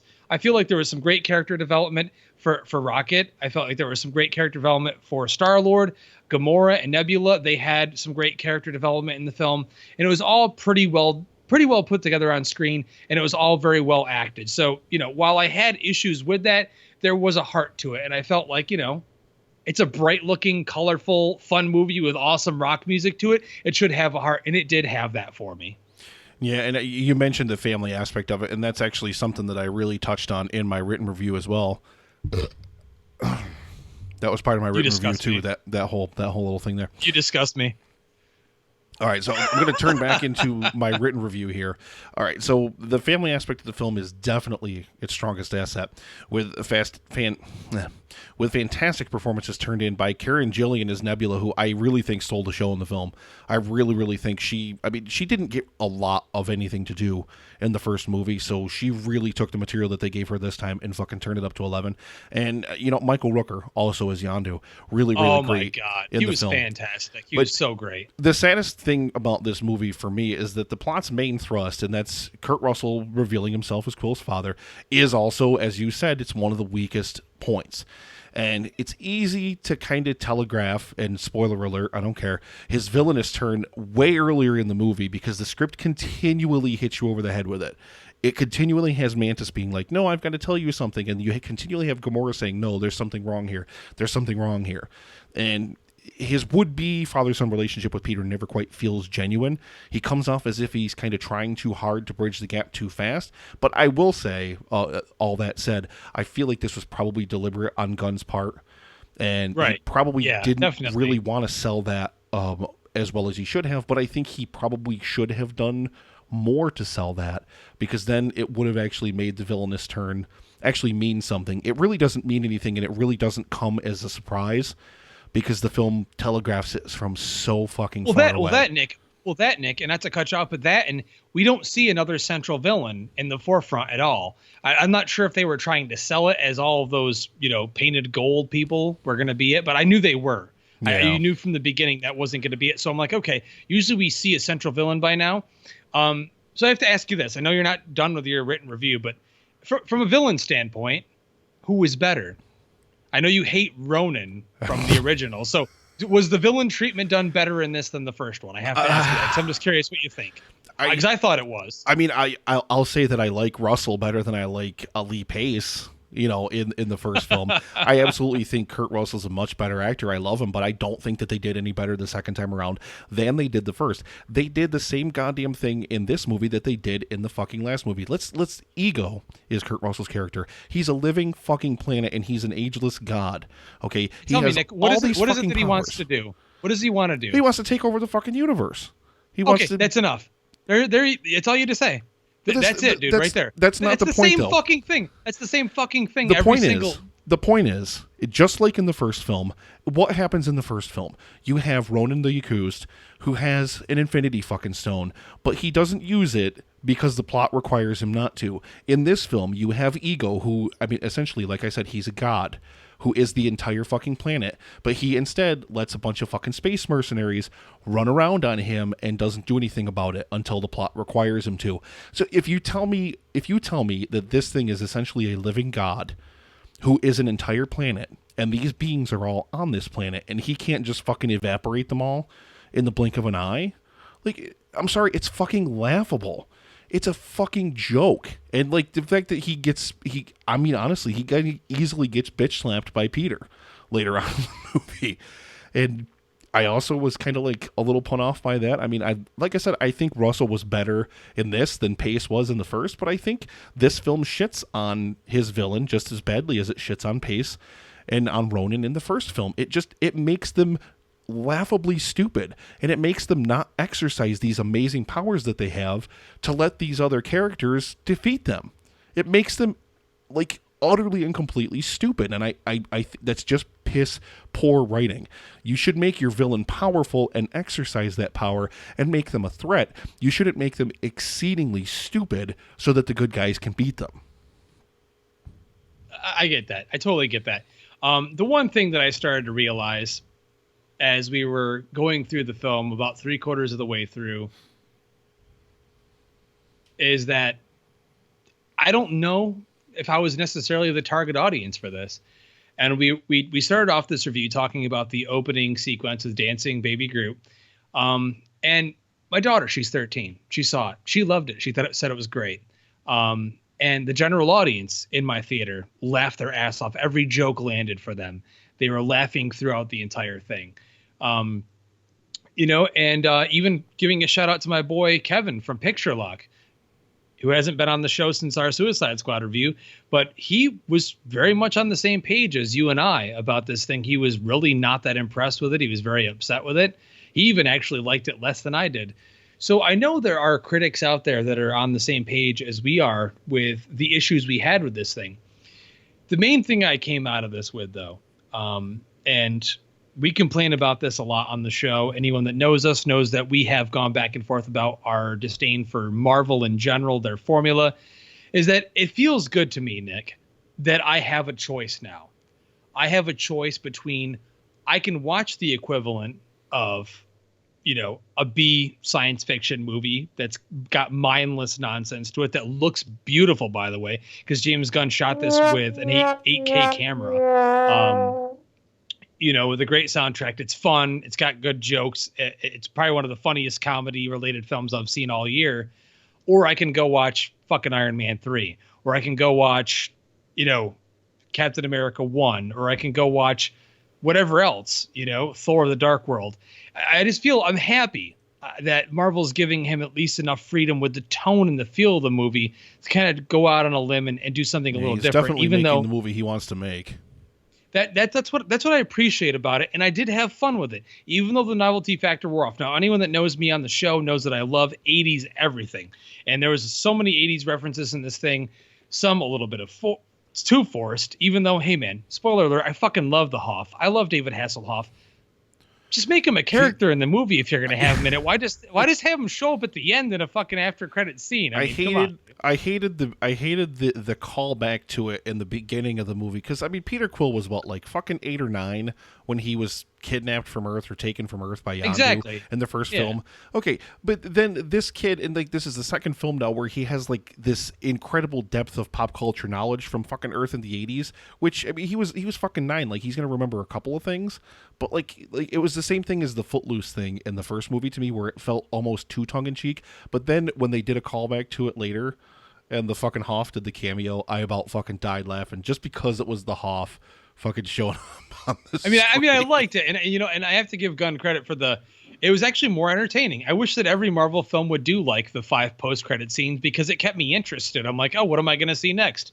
Okay, at least it'll be entertaining, and I don't have to wait until all the way to the fucking end of the movie, to see what they're going to show. But moving aside, let's just get it out of the way here. I'm going to say that one of my biggest problems with the film, also what I've already stated on the show here, and I'm sure anyone that knows me will know I'm going to complain about this. Why did you have Sylvester fucking Stallone in this movie? Please tell me, why did you put him in it for 5 fucking minutes? I was so pissed. I'm like, yes, Tango and Cash back together again. I'm like, we're going to see Kurt Russell and Stallone on screen together, and we didn't. It was cool we got to see Rooker and Stallone back together again, because they were in Cliffhanger together and they were great in that.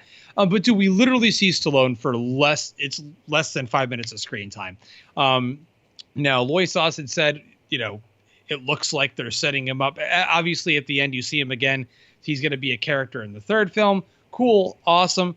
But dude, don't have Sylvester Stallone in a movie. I really doubt he's going to have a much bigger bigger role in the third one than he had in this one. What, he's going to sit on a fucking throne and bark orders? Come on, you're wasting Sylvester Stallone. He might be in that movie for 5 minutes too, but he's definitely not going to have any bigger of a role in it than it's. First of all, it's Sylvester Stallone. He took this because it's like, okay, it'll be fun. It's 5 minutes, and he probably earned a pretty hefty paycheck for it. But he's not going to take on like this bigger role in it without getting he's going to want like a starring role in it, and that's just not Guardians of the Galaxy. Like the Guardians are the ones that are centerpiece. So that's why for me it was kind of disappointing, because the idea of seeing Kurt Russell and Stallone in a movie like this with James Gunn's sensibilities as a director made me really excited to see that. And yes, the scene in the beginning with Yondu and Stallone's character was good. It was literally less than 2 minutes long. So for me, it was a little bit disappointing with that. I'm like, yo, dude, this guy was just nominated for an Oscar for Creed. I'm still backing the guy as an actor. I want to see him do good movies, good roles. So I was disappointed by that. So as a Stallone fan, an action fan, an 80s guy, that was one thing. They could have done way more with Stallone. Hey, I did wonder if you would have a problem with that. Oh, dude, you're going to put all these different freaking 80s jabs in there, all these little pop culture moments, and you've got Stallone in the movie, and you don't even use him at your best ability. So whatever. So I got a question for you, Justin. Yes. The extremely blatant Thing reference. How did you feel about that one? I didn't even realize until after I saw the film and I thought about it. I kind of expected Gunn to go there, knowing that he directed Slither, which had a lot of references to a lot of other 80s horror films and science fiction films. And I love Slither. Slither is one of my favorite modern day horror films. It was fine, but it wasn't, I kind of expected some kind of reference to some other Russell role in it. At one point I even said, hey, dude, I wouldn't even be surprised if Gunn put a fucking eye patch on him, Yeah. Yeah. So, listen, there's just too much about this film, I think. And like I said, part of my biggest problem with the first film was just the woefully shitty villain.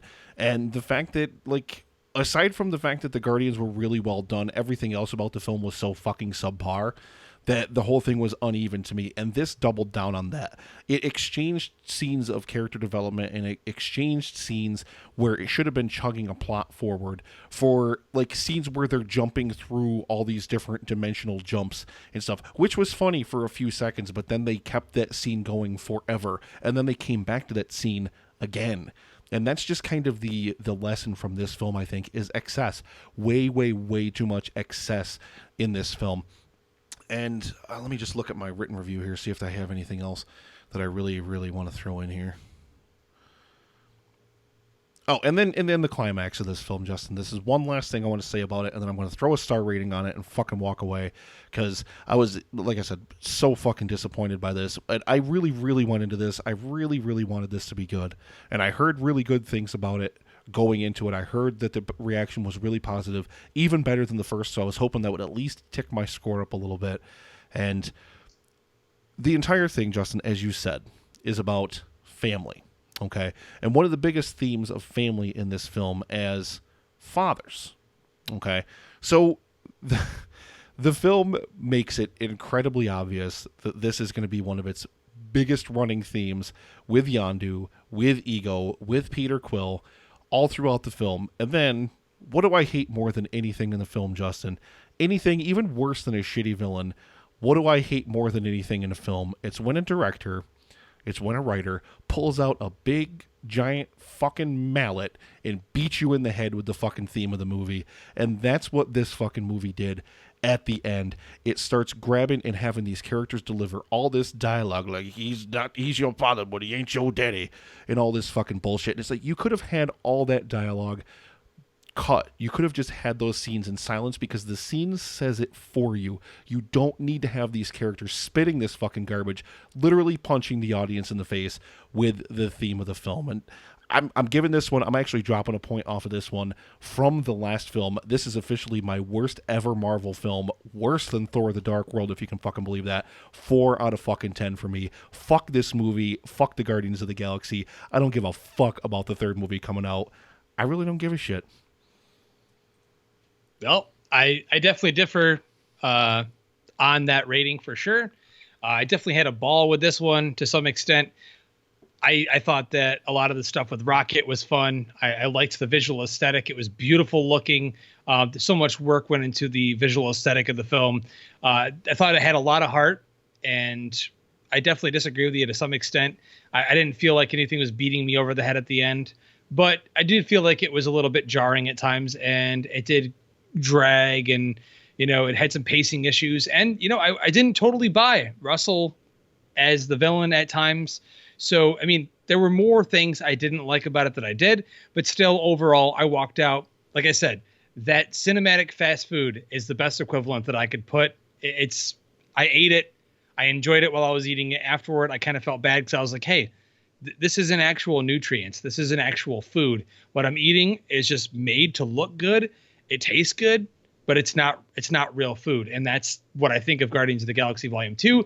So I'm going to give it a 6 out of 10 rating, because of the simple fact that I did have a ball with it. That's not a great rating. 6 out of 10 for me is, it was okay. And I had more than a few issues. So it's not like I'm giving this an 8 or anything like that. I wanted to. As I was going through it, I'm like, I hope I really love this movie. I did not walk out loving it, but it did still have a lot of the elements that made me enjoy it. So by no means is it my least favorite Marvel film. Iron Man 3, even Iron Man 2, Thor: The Dark World. I mean, honestly, I'll be completely honest, even though my rating is lower on this than the first Thor movie, I'd be more apt to putting this in and watching it on my fucking 4K TV any day of the week, just because of the way it looks and sounds. And that's being superficial, but I'm just being completely honest. So for me, 6 out of 10. And Nick, it's a 4 out of 10 rating for Guardians of the Galaxy Volume 2. It is what it is. Thanks for all those people sticking with us here on the live stream there. And thanks for you guys for listening there. We're going to take a quick little break here, Nick. What do we have on the break? What's happening during the break? We have our featured actor, Mr. Bill Murray. The featured actor poll, it was actually a pretty close race. It was actually a pretty close race at one point between Tom Hanks and Bill Murray, but Murray pulled way the fuck ahead at the end of the day, and he finished with something like 15 or 20. One of our highest ever responses for a featured actor poll, I will say, and Bill Murray, yep, he won it. So last week we did something from Lost in Translation. This week, I'm not sure what I'm going to do. I'm really thinking I'm trying to grab little bits of stuff from I know everywhere. what you're going to do. I know what you're going to do. I'm going to fucking pick it. Oh, damn it. Boom. Good luck finding it, because I've had a hell of a time fucking. I tried 3 different fucking movies before I picked Lost in Translation, just because there's just not a lot of clips for his movies online. I know which one I'm gonna pick. I know what. Good. I'll work on it. Alrighty. Well, we're going to be gone with Bill Murray here, and then we'll be right back with epic previews.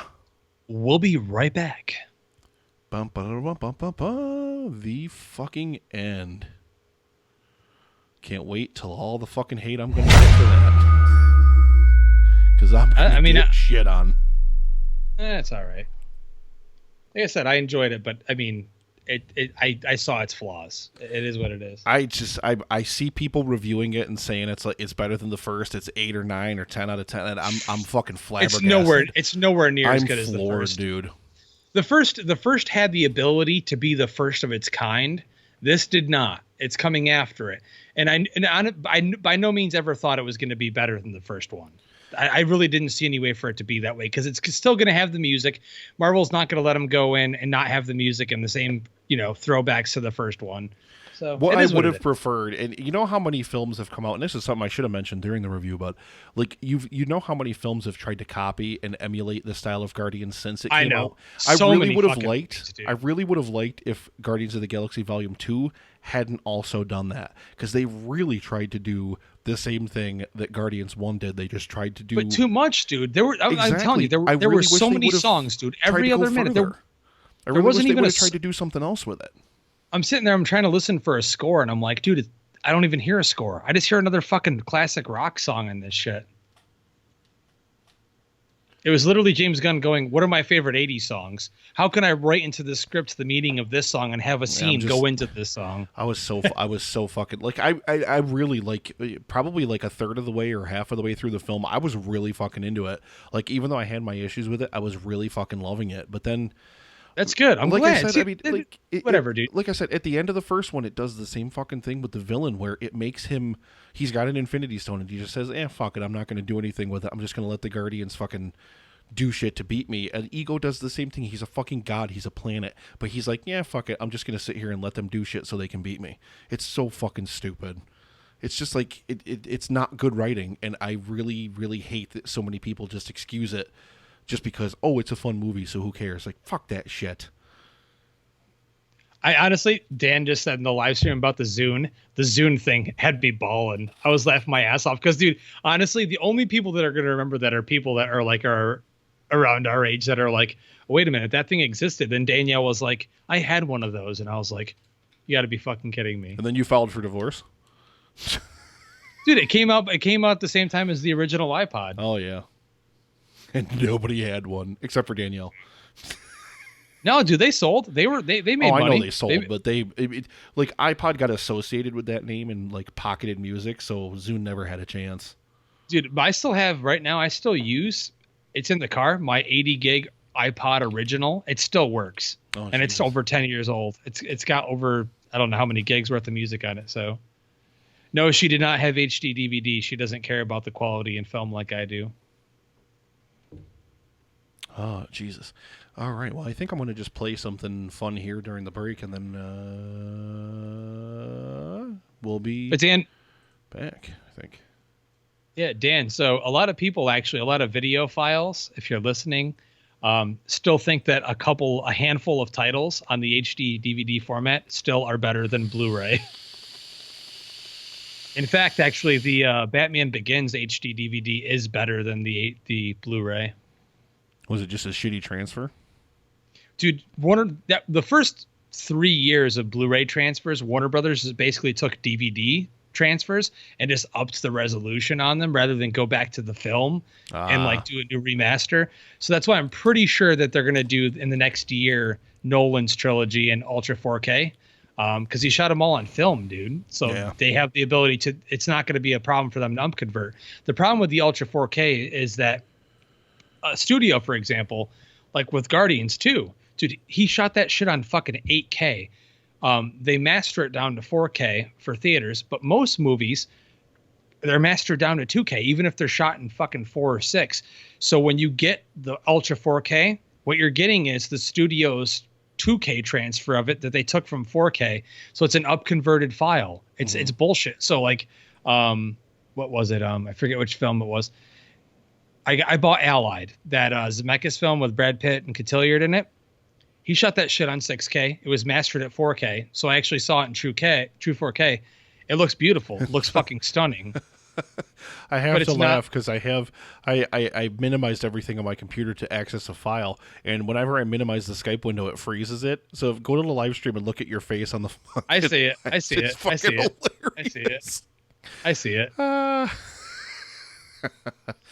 right, I'm going to take a piss. I'm just going to put this on until we're back. I'll piss too. All right.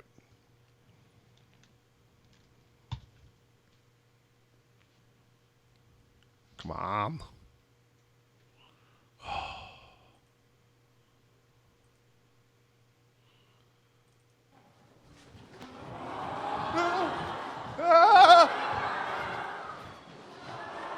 It's a big film, guys. We're here at the Zombie Walk Binghamton 2014.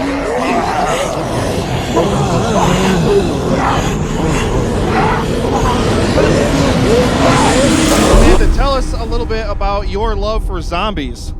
Well, I love the gore and all the blood and like the way they walk. I like scary things, so it kind of creeps me out a little bit. So you're a fan of like the blood shooting out everywhere and like all the body parts like falling off? Yeah. The really gory stuff? Yeah. So what's your favorite zombie movie, TV show, whatever? The Walking Dead. Who's your favorite character? I don't exactly know the character. You don't know the characters? Daryl, the crossbow guy? Nobody? He's good. Everybody loves Daryl. You just say Daryl and everybody answers affirmative. And who would be on your zombie killing dream team? Probably Daryl. Walking Dead? Yeah. That's a favorite. If you had to kill a zombie in real life, you're a piece of shit. Headshot, right? You already know. I don't actually know anything about. That's the one thing I know. I've never watched a zombie thing, but I know headshot. Headshot. Nice little photo like this. You take one of. What is your favorite zombie-related media, film, or TV show of all time? If you had to pick one. If I had to pick one, isn't there like a zombie ad for car insurance right now or something like that? There is, yeah. That's the one. So it's the zombie ad. So fucking lame. No, wait. Let me think for a second because I know I've seen a zombie thing. Yeah, no, that's it. Oh, wait. I saw a movie recently on Netflix where there was this gay zombie. And really? That was the whole plot of the thing. It was like a gay zombie, and he'd go around and hook up with other like guys, and then he would like kill them. Really? Do you remember the name of that? I want to watch that. No. But if you go like online to Netflix and gay zombie, search gay zombie, it's totally a thing. Gay zombie. Yeah. It gets a little obscene after a while, I think, but I think you'll be fine. I get the sense you're a Walking Dead fan a little bit. Absolutely. Yeah. Who's your favorite character in the show? All the zombies. All the zombies.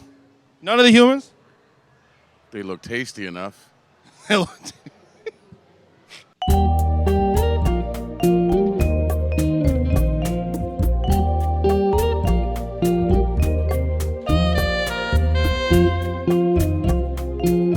to kill a zombie, what would be your weapon of choice?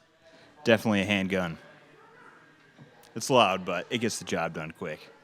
What is your favorite zombie movie of all time? That's a really tough one.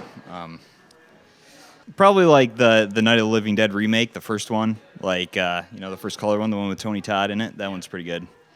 That just sticks out in my mind. Like anything in that series too, like Return of the Living Dead. You got any favorite zombie movies?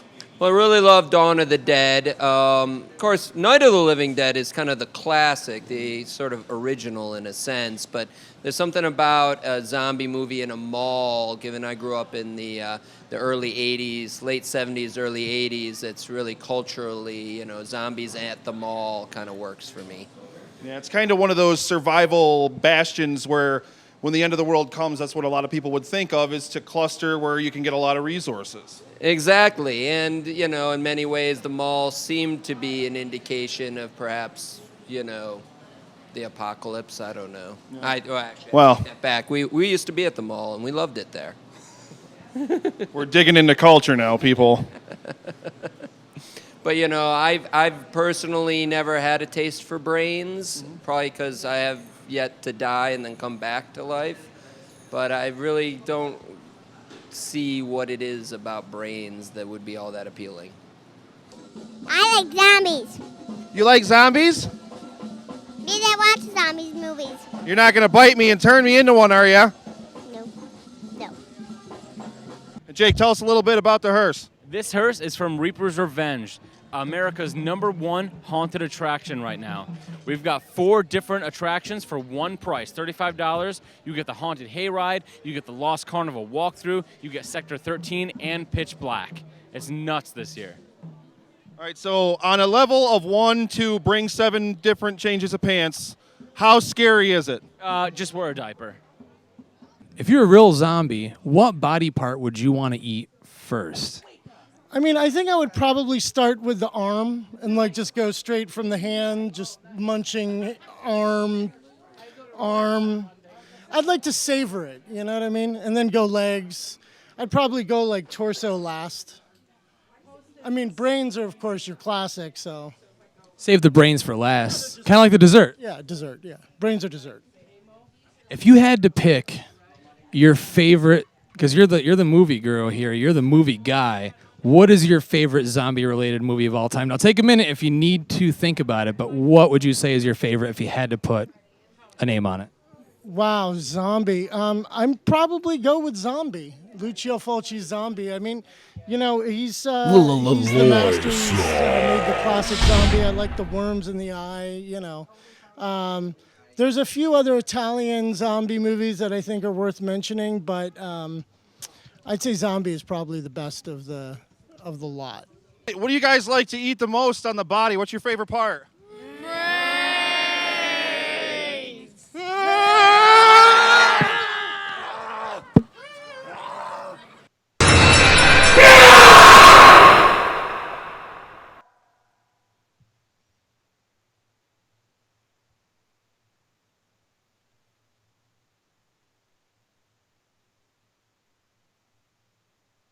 Loy sauce.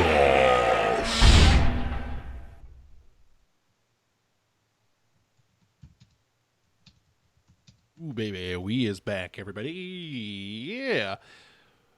October. That was so much fun to shoot. It's too bad that Robbie turned into a total fucking flake, and that whole thing we were going to do with the show kind of disappeared as quickly as it became a thing.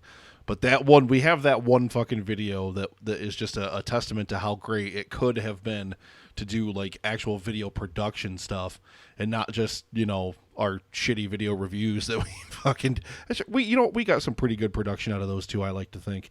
Especially, I still love my transition from the Transformers trailer into our actual live review. I still think that turned out absolutely fucking great. Loy Sauce has joined the live stream, ladies and gentlemen. Loy sauce. And make this public and clear that it's because I harassed him and said, you're online, you're not doing anything. Why are you not in the live stream? At least come say hello. At least come say hello. Hello. All right, so I've got the trailers ready to go. I've got Blade Runner, and then I've got Dunkirk, and then I've got Dark Tower. So I guess that's the order we'll go in terms of how I have them set up on the. When shall I start recording here? Not yet. Just trying to kind of get ready here. Hello, there, I said it. This fucking thing resizes the VLC window all the fucking time. It pisses me off. All right. So yes, pull up your Audacity for me. Yes, sir. And go ahead, start recording, and then whenever you are ready, please give me a sound check. 1 1 1 1 1 1 1 1 1 1 1 1 1. That was unnecessary and uncalled for, sir. You're drinking Dre now. It's a little weird, Lieutenant. Drinking Drano. That Blade Runner trailer is coming up first, Loy Sauce. All right, and I will go ahead and lead us in here in 5, 4, 3, 2. Welcome back, ladies and gentlemen, and thank you for check, sound check. I had to do it just because Loy Sauce is in this. That's how he does it too. But his last check though is like check. Let's see if I Like can the- get it. Let's the see if I can get it. CK Ready? is- Ready? Okay. Yep. Check. Sound check. Good enough. Good enough. Nothing but love for loy sauce. Loy sauce. I'm all out of beer here. What am I gonna do with myself? I don't know. I got like fucking 1,000 gallons of beer in this fucking place. I hate you. I hate you, Daddy. I hate you. You know what? I got to crack open one of these days, and I still have it. It's still aging, but my Enjoy After 4 2017 is ripe and ready. I just got to drink it. Oh, I saw there's a new of the Enjoy by 5/26/17. I haven't seen it yet. I'll probably see it at the store when I go this week. It was at Wegmans when I went over the weekend. So. All right, I'm gonna have to engage in a really, really like high intensity diet and workout plan in order to get down to your size loy sauce. Unless they're gonna shoot me like Jackson style with forced perspective, then maybe. They're gonna build sets that are like 3 times the size of me, so I can look like the adequate part. Like you think like loy sauce is smaller than Justin is, but when you put me next to loy sauce, it's like I don't know. I could eat him. He's like this. Honestly, I'm pretty sure you could. I can picture you like cooking him up on a stove or a grill and eating him alive. I put him in between a whole wheat bun and put some mustard on him. Yum yum. Hey, let me roll back into that segment here. In 5, 4, 3, 2. Welcome back, ladies and gentlemen, and thank you very much for sticking with us here on the Epic Film Guys podcast. And once again, that was our featured actor for the month of May, Mr. Bill Murray. Now, speaking of the month of May, as we already mentioned earlier in the show, Justin, our live stream for The Cure, Saturday, May the 20th. Pre-show starts at 10:30. Programming starts at noon and goes to midnight. And then we're going to go until I get tired and want to go to bed, basically. And we're going to have so many fun guests. We're going to have so much fun time. And CRI, the Cancer Research Institute, is going to match all of the donations that are made to the stream. So if we hit our goal, we will raise $5,000 for cancer research, which is absolutely amazing. And speaking of amazing, Justin, it's time to roll into a little something that we like to call Epic Previews.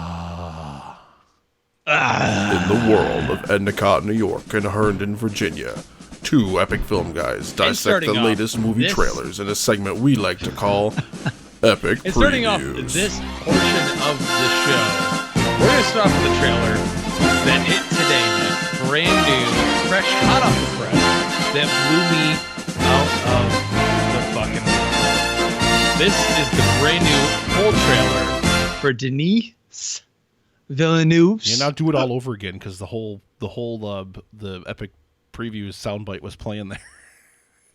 God damn. I don't know why my thing's not doing it right, but whatever. Yeah, no, go ahead. I forgot what I said. Blade Runner. Yeah, it's a movie. Ridley Scott directed it. It's a movie. All right, hold on. Fist yourself! And in the first trailer for this episode, blah, blah, blah, blah.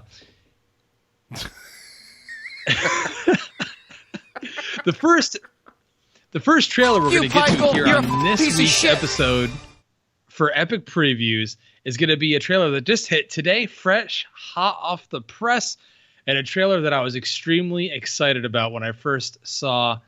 See, this is why this live stream thing is so wrong and so bad. God damn it.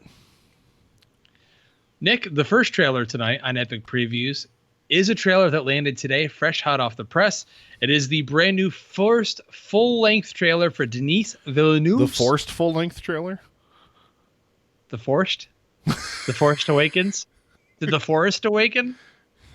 It's Kylo Ren versus Harrison Ford as a replicant or something. Well, hey, no. Our resident kaiju expert who left, I think. He's not in the live stream anymore, but Robert Moreno was You listen in here, Loy Sauce. You hush up or I'll whoop you. And he said he thinks that the brand new Alien, Covenant film and Prometheus are part of the Blade Runner universe, and I would just pray that's not the case. I would never want to say that. But all right, so getting to this. All right, so Nick, the first trailer we have in this week's edition of Epic Previews is a trailer that just hit today, fresh hot off the press, and it's the first full-length trailer for Denis Villeneuve's Blade Runner 2049. I myself had the ability, and I wouldn't call it a luxury, of watching the live stream Q&A event today with Harrison Ford, Denis Villeneuve, and Ryan Gosling, who seemed like he was hungover from the night before and had literally nothing to say about the film that he was just in. But I did get a chance to watch that, and the trailer hit today, and I watched it, and I have to tell you, Nick, I was blown the fuck away. I love the original first film. I am not the minority with that. We all know Epic Film Guy Nick has not seen the first film, but the visual aesthetic of this thing alone, and the atmosphere and the tone and the feel and the look is just mind-blowingly good. All right, well, let's go ahead and spin the trailer for our friends over in the live stream.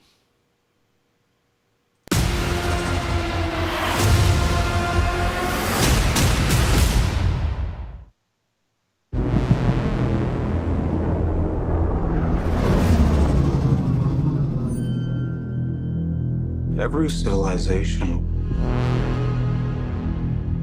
was built off the back of a disposable workforce. But I can only make so many. Happy birthday.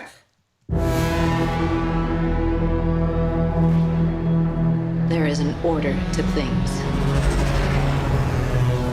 That's what we do here. We keep order. The world is built on a wall that separates kind.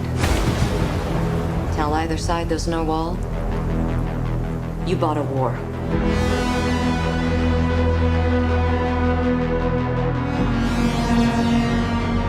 You're a cop. I did your job once. I was good at it.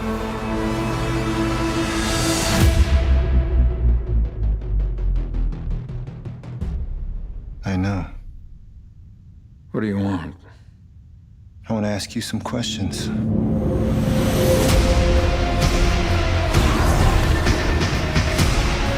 The key To the future is finally unearthed. Bring it to me.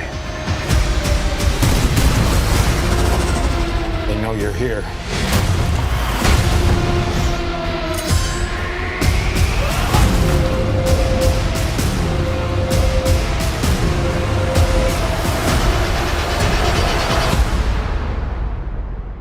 I always told you, you're special.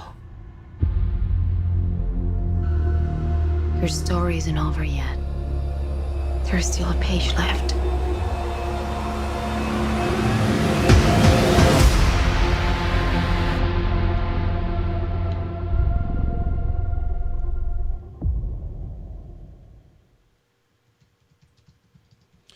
And yeah, I'm going to jump right in on this one, Justin, because as you said before the trailer played there, I have actually not seen the original film. But, you know, we know that Denis Villeneuve is the one that is attached to direct this film. Of course, Ryan Gosling, Harrison Ford, Jared Leto popping up in this thing. You see Batista, of course, popping up in this trailer as well, among others in an absolutely star-studded cast. Robin Wright showing up in there. And this thing, and you mentioned visuals, Justin, before we went into the trailer, fucking breathtaking. And Villeneuve, I really hope he brings such an epic storytelling ability to every single film that he does. He's an absolute master craftsman, and I think that coupled with the visual aesthetic that we're seeing here, and I mean, think of what he did with visuals in things like Arrival and even Prisoners, which I wasn't the biggest fan of, but I can still say that it was shot fucking beautifully, and this thing right here, man, looks mind-blowingly fucking beautiful.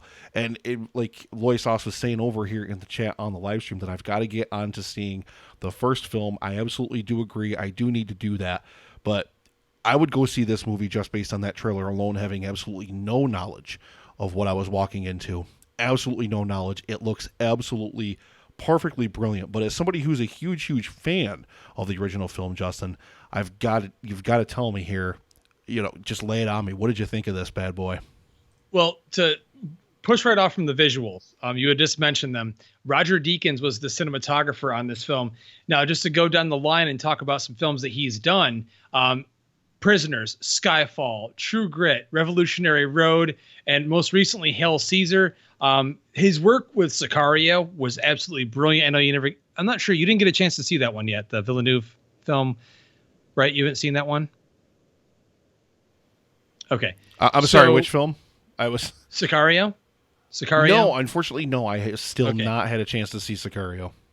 So his work is outstanding. And the first thing that I said when I posted this trailer to my Facebook page earlier is like, I'm going to riot if Deakins doesn't get at least a nomination or win cinematography for this fucking movie, because it looks absolutely brilliant. Now, as boring as that live stream event was earlier today, and the old ass Harrison Ford, he's the only one that had anything really to say in the live stream.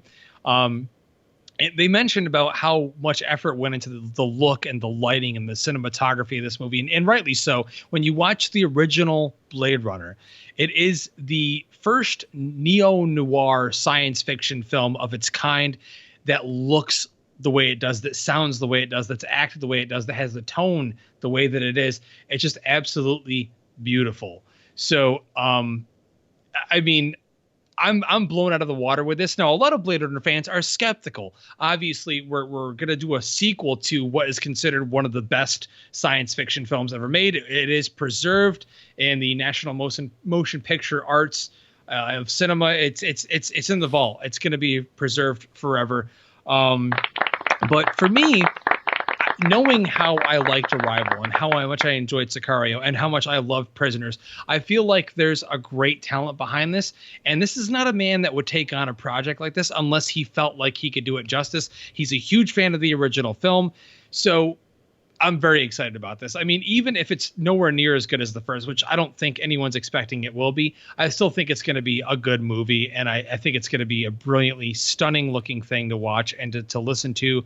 And of course, who's in it? Who's in it, Nick? That you know that I just drool. Well, like over. I said, we saw Ryan Gosling in it, and I'm sure you've got there you half go. of a chub there from you seeing go. him in all there the trailers, just like our good friend enough, Jay over enough. at the Super Movie Brothers. I just hope that he dances. I just hope that he dances in Oh this. my God. But I mean, in reality, I hope he sings. Literally, I loved this trailer. Even though I will give it this much, halfway through the trailer, it's perfect from start to halfway through. It feels like a great atmospheric trailer. And then the second half through, we have the typical boom, boom, boom. The typical, noises in the trailer that every single studio does to make it sound like, this is exciting. This is cool, with, the slow logo coming in at the end and the bass drop. I mean, it is what it is. It's cool. They're trying to show people that are not familiar with Ridley Scott's Blade Runner, this is a film they should go see. Don't even remember that Ghost in the Shell piece of shit. Please don't think this is anything like that. But no, I mean, in reality, I think it looks fantastic.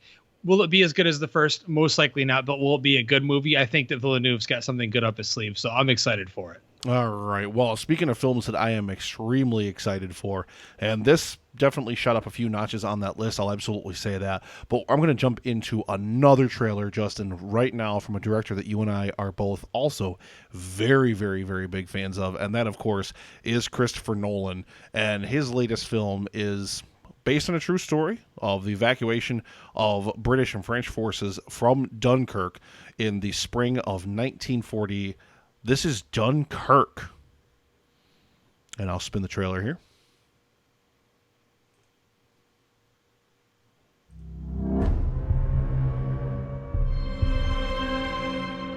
What has happened is a colossal military disaster.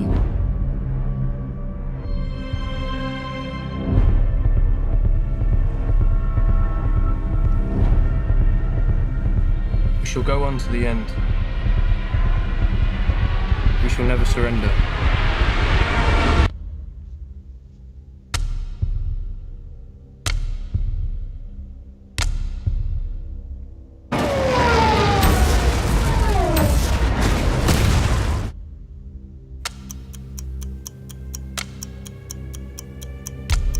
The call went out. We have to go to Dunkirk. Ready on the stern line. What are you doing? You know where we're going. Into war, George. I'll be useful, sir. One of ours. He's on me. I'm on him.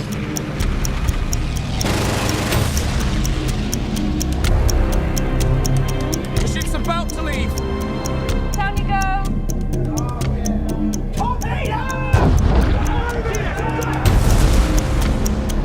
They need to send more ships. Every hour the enemy pushes closer. They've activated the civilian boats. Civilians? We need destroyers. Where are we going? Dunkirk. I'm not going back. If we go, they will die. You're weekend sailors, not the bloody Navy. You should be at home. There's no hiding from this, son. We have a job to do. Turn it around! We shall fight on the beaches. We shall fight on the landing grounds. We shall never surrender. We shall never surrender. We shall never surrender. Where's the bloody Air Force?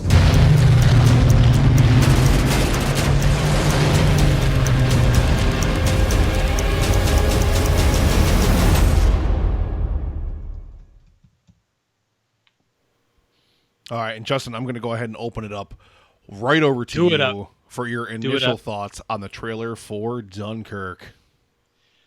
You know, this is a movie that I've been extremely excited about. And those of you that have listened to, I think it was a couple episodes ago, when I mentioned that when I saw, what the hell was it that I saw? God damn it. What was the last movie? No, it was Rogue One. Power Rangers. When I saw, fuck off. No one watched Power Rangers, Nick. That shit bombed and everyone forgot about it. The same as Ghost in the Shell.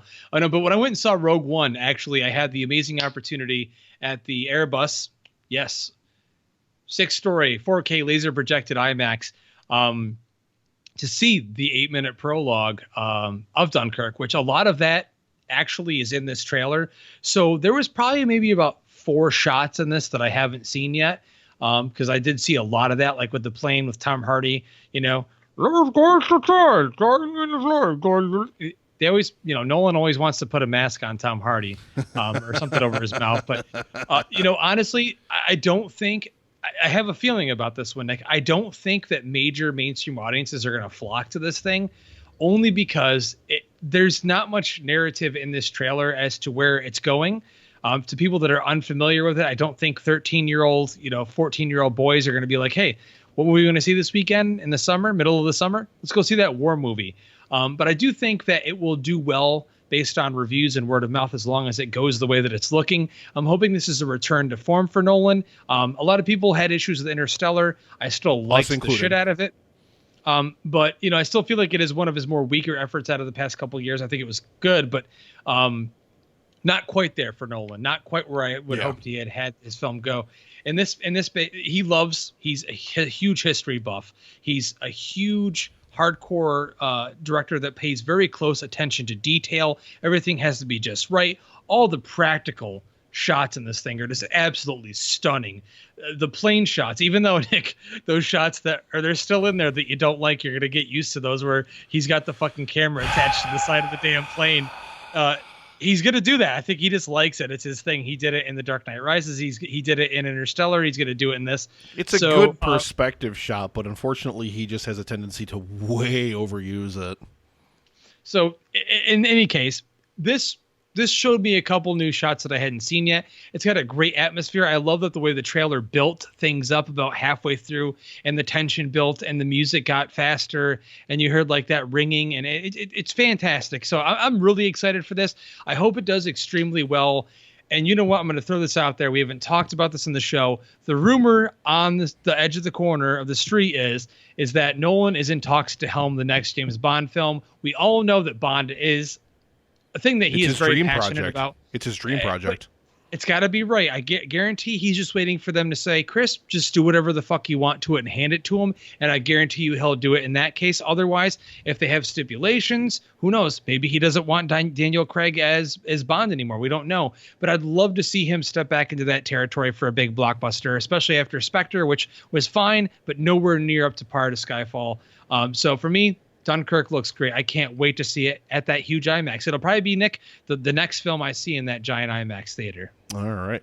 And like I said, I was typing over in the chat on the live stream, but they included little excerpts from Churchill's "We'll Fight Them on the Beaches" speech in this trailer at a couple of different points. And I really, really think that that's what puts this trailer. I love the trailer. I think it's absolutely fantastic. Everything that you said, I'm absolutely in the seat on day one to see this film. But I think, like I said, including those speeches from Churchill, I really think that takes this trailer from great to just absolutely amazing, because it's one of the greatest speeches in history. It's one of the greatest speeches of the Second World War. You're a resident war expert. Yeah. You're the one that you love your war films, man. Those are your thing. So I absolutely love my war films. Of course, it's a World War II film. There's a lot of talk over in the live chat between Loy Sauce about hopefully Nolan getting a nomination for Best Director for this. And I think as long as the film's good, which, I mean, it's Nolan, so it definitely should be really, really good, I think he's almost got to be a lock to get a directing nomination for this. Just because, if for nothing else, because the Academy loves a good World War II film. And damn right they do. We just saw when was the Hacksaw last Ridge. really good one that we saw? I mean, aside of Hacksaw Ridge, of course, but besides that, when was the last time we saw a really, really great epic World War II film? You know? And this is opening in the summer as a blockbuster, not like Hacksaw Ridge did in November. So yeah, that might hurt its chances a little bit, Nick, because we know how the Academy looks at films that are released that far out. It is going to be a little bit old and Nomination out of their memory prior to that. But you know what? I really hope that it kind of lingers with them and it kind of hangs out with them. All right, so now our last trailer for the evening, Justin. This one's been a little bit divisive. It definitely has been. A little bit divisive. Yeah. And this is based on Stephen King's The Dark Tower. Now, it's sort of an adaptation of a couple different books in the Dark Tower series, but it's also meant to be a sequel to the Dark Tower series, because this basically picks up after the plot of the final book ends. Because there's some horn or something that the gunslinger, Roland, who, of course, Idris Elba, has in this film that he gets at the end of the 7th book or whatever. So, you know, it's well, let's just go ahead and spin the trailer, Justin, and then we'll get right into this. Yeah, okay? Let's get right into it. Throw it on there.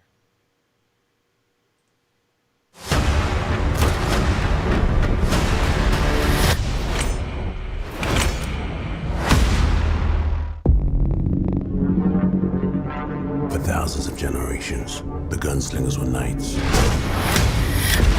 sworn to protect us from the coming of the dark.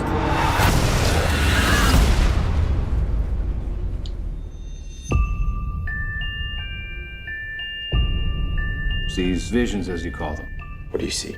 I see a tower, the man in black, and the gunslinger. They're just dreams. They're not real, Jake.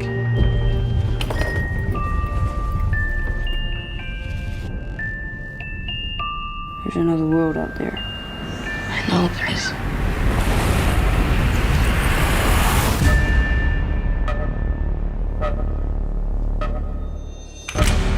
Whoa! Who are you? It's you. You're a gunslinger, right? There are no gunslingers. Not anymore. Why does the man in black want to destroy the tower?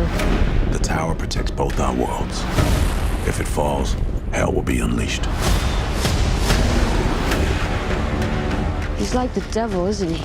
No, he's worse. You can't stop what's coming. Death always wins. Your world might be gone, but mine isn't. If you let that tower fall, billions of people die. Do they have guns and bullets in your world?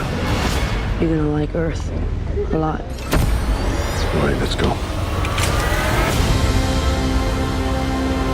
You clawing your way out of the darkness? Did you tell the kid whoever walks with you dies by my hand? I will kill him for both of us. I do not aim at my hand. He who aims with his hand has forgotten the face of his father. I aim with my eye. I do not shoot with my hand. I shoot with my mind. Jake!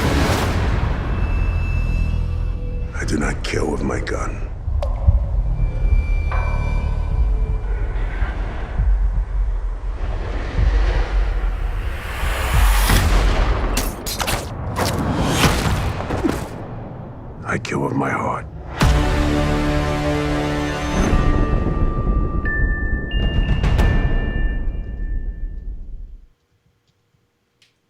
right, and there we go. The Dark Tower. So, Justin, once again, I will kick it over to you for your initial thoughts. Okay, well, this is coming from someone I'm not sure. You had said you haven't read any of the books, correct, Nick? I have not read any of the books, no. Okay. So a long time ago, back a long time ago, when I was held in a certain area for like a year, I read a lot when I couldn't leave that area. So I read the first 2 books. The visual look when you read those books is not what we're seeing in this film. I kind of had an idea that they were not going to go down that route. Like I literally pictured a Western, the gunslinger, the man in black. You picture like a Western, a desolate wasteland, almost like Mad Max, if that makes any sense, Nick. Yeah. Yep. And this thing kind of just, what it gave me is a generic looking blockbuster.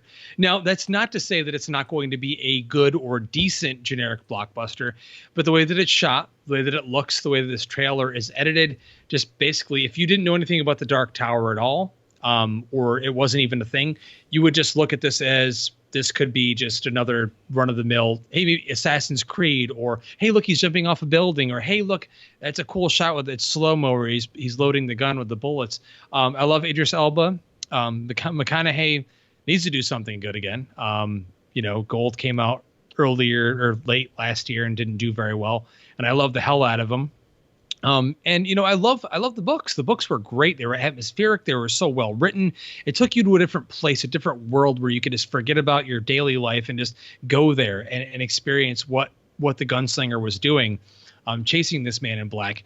Now, I think they did themselves a solid by saying, hey, let's not make it an adaptation of the first book or the second book or however many books there are, because I only read the first 2, but making it, basically a sequel to them, but still relating to those books so fans will still like it.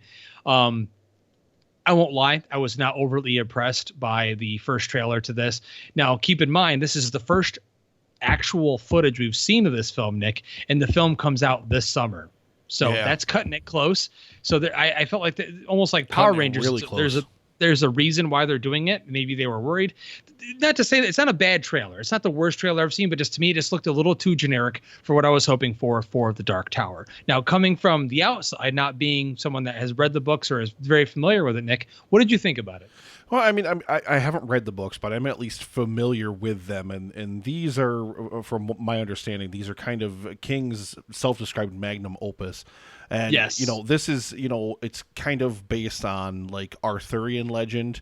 There's a lot of the kind of King Arthur stuff wrapped up in the story of the gunslinger. You've got Matthew McConaughey in this as Randall Flagg, who is a recurring character throughout a number of Stephen King works, including one of my absolute favorite books and favorite TV miniseries of all time, The Stand. And I think just based on the character of Flagg in that miniseries and having read that book, he's a perfect casting choice for the Man in Black in this film. And like I said, I don't have the experience with having read the books, but I do know that, they spend time in this other world where it's medieval times, but they've also got magic and they've also got advanced technology to a degree. Yes, that's correct. And then they also step over into our world at different points in times. So I'm really, really intrigued here. I do see what you're saying, and I see what a lot of the people that are critical of this trailer are saying about it kind of seeming like it's more of a generic action piece than I think the Gunslinger, I think from my understanding anyway, is that it's kind of deeper than that. It's bigger than that. The way that I picture it, Nick, is that. it feels like the way that I wanted the film to look and feel is how Logan looked and felt. A little bit like more dramatic, more serious. Yeah. It's still got its awesome action elements, but it just felt like more, him walking through the dust and, beautiful cinematography, a little more artsy, I guess you could say. But this, obviously, they want to make a lot of money off it, and they're going to do their best. You said to it do yourself. It is a summer release. It's coming out in the summer, and so it makes sense to me that the first trailer would be cut to be more of a crowd-pleasing trailer. Right. All that stuff may very well still be in the film, but unfortunately, it didn't give the diehards enough to really 100% sell them. I do think it has a really cool aesthetic. I think, of course, it's Idris Elba, who's fantastic, and like I said, Matthew McConaughey as the Man in Black could not be better casting. So that alone, you disgusting bastard. God damn it. that alone puts my ass in a seat on opening night. I really, really think that's fantastic casting. And I do like a lot of the visual stuff that you get in this film. You get all, of course, those CGI demons, and you get, him reloading his gun all these cool, really fast, crazy ways. And I think that that's really, really, really interesting. And like I said, it's my understanding that this takes pieces and adapts, like, different pieces of at least, I think, 3 or 4 different books, just little bits and pieces from a few different books in the Dark Tower series. So it's going to be really, really interesting to see where they go with this, but I will trust the word and I will trust the work of Stephen King, that hopefully they adapted this really, really well. And hopefully they've crafted something here that's really going to lead into a huge franchise, because, of course, there are 7, actually, I think 8 books, because he wrote one after the fact and plugged it back in. That's right.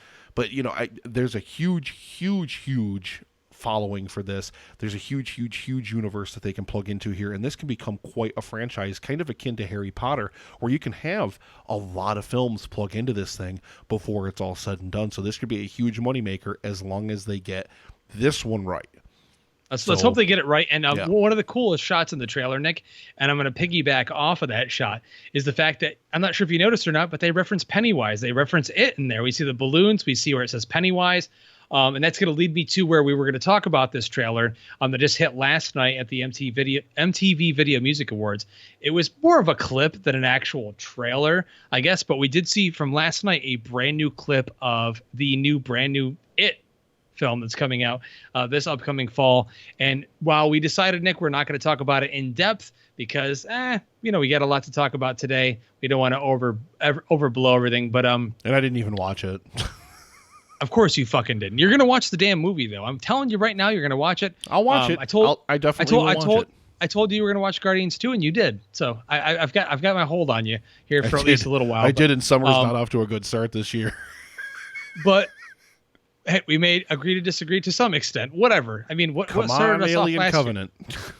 Hey, Alien Covenant, not to go off on a tangent, is doing really well right now on Rotten Tomatoes. Critics are actually doing. I've heard it's doing well critically. Yep, it's doing decent. But what I was going to say is that clip from it looks fantastic. The kids look great. They have great chemistry. They look like their performances are going to be great.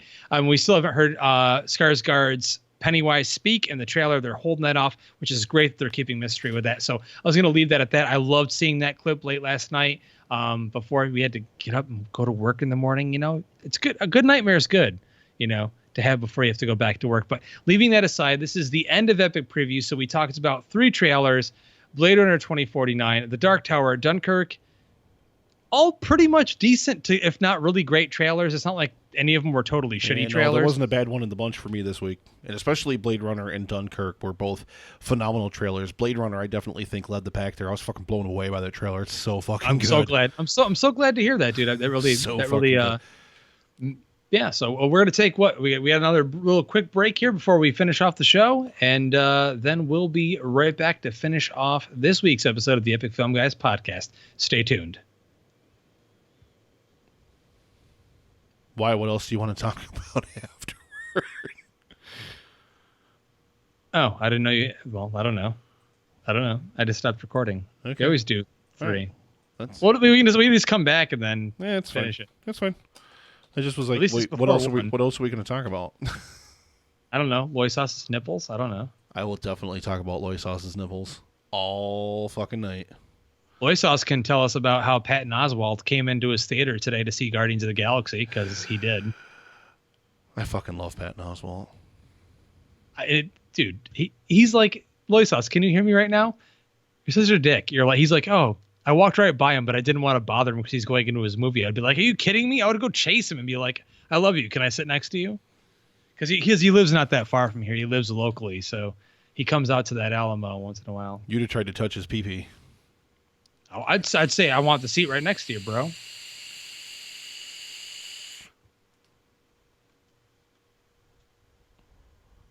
Well, all right. Since we're at break time, I'm going to go take a pee. And what can I come up and finish. What can I spin on break this time? Let's see what I got. I like spinning old clips and random stuff for break time.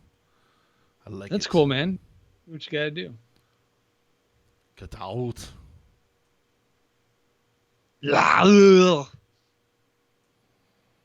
Ooh, I got some outtakes from last week. Let's see what I can play here. That might be good.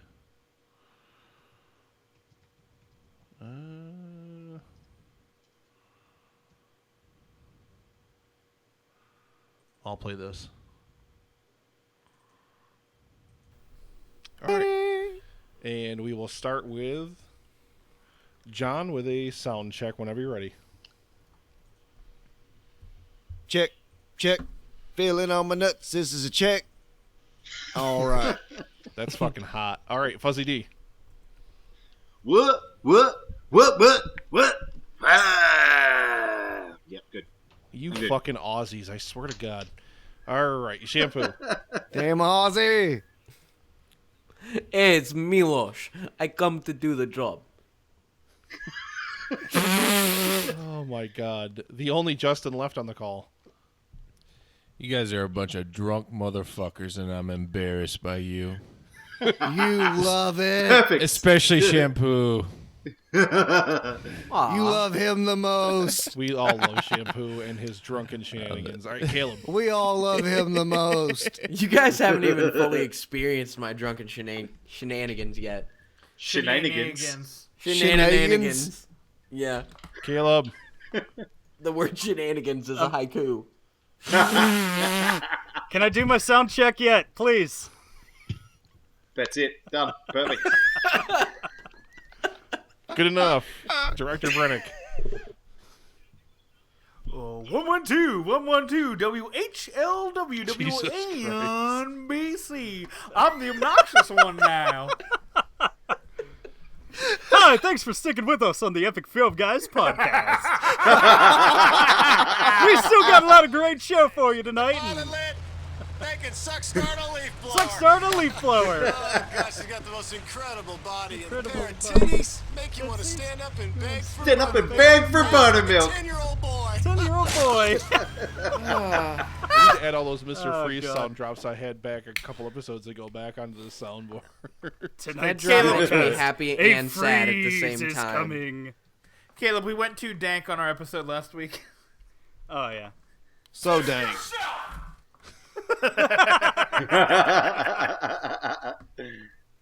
The best part was when you didn't remember the premise of the actual first Fast and Furious movie. Oh, good. Because it's awful. Wait, which one didn't actually remember? You. Actually, the Neither one of that us did. neither one of you actually really remembered it, but one, I think it was Caleb was the one that kept saying Caleb. it's an undercut, or is it you're Caleb? You were the one Yeah. that loves Fast and the Furious, right? No, I I'm hate Dan. it. Dan I'm Dan. loved it, right? Yes. Yeah. Okay, that's what I thought. That's exactly what I thought. And Dan was sitting there like talking about it. He's like, "No, man, this is all about like Paul Walker's character gets caught up in the Fast and Furious, and like he gets made to be into the cops and all this shit." And I'm like, "No, he's actually Yeah. an undercover cop." That's what I The fucking whole said. time. I remember it better than the actual fan. It's also been like 13 I just years listened since I saw to the first this. one. So, God damn it. What the hell? I was so ready for this, I promise. Wait for it.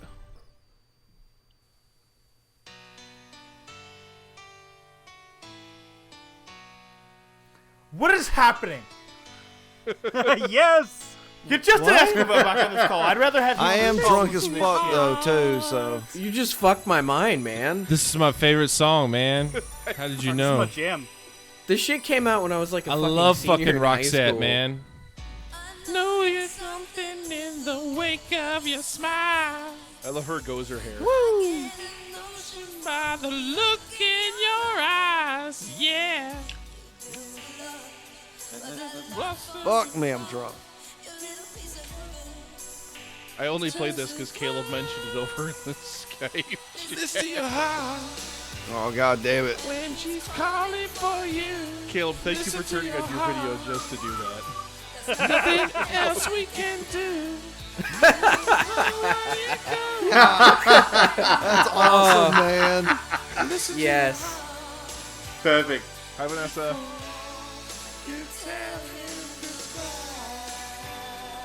Oh my god. Okay. You know what I did, Nick? I listened to my heart and I opened another beer. I fucking love you. What do you got now? Must have been. I have.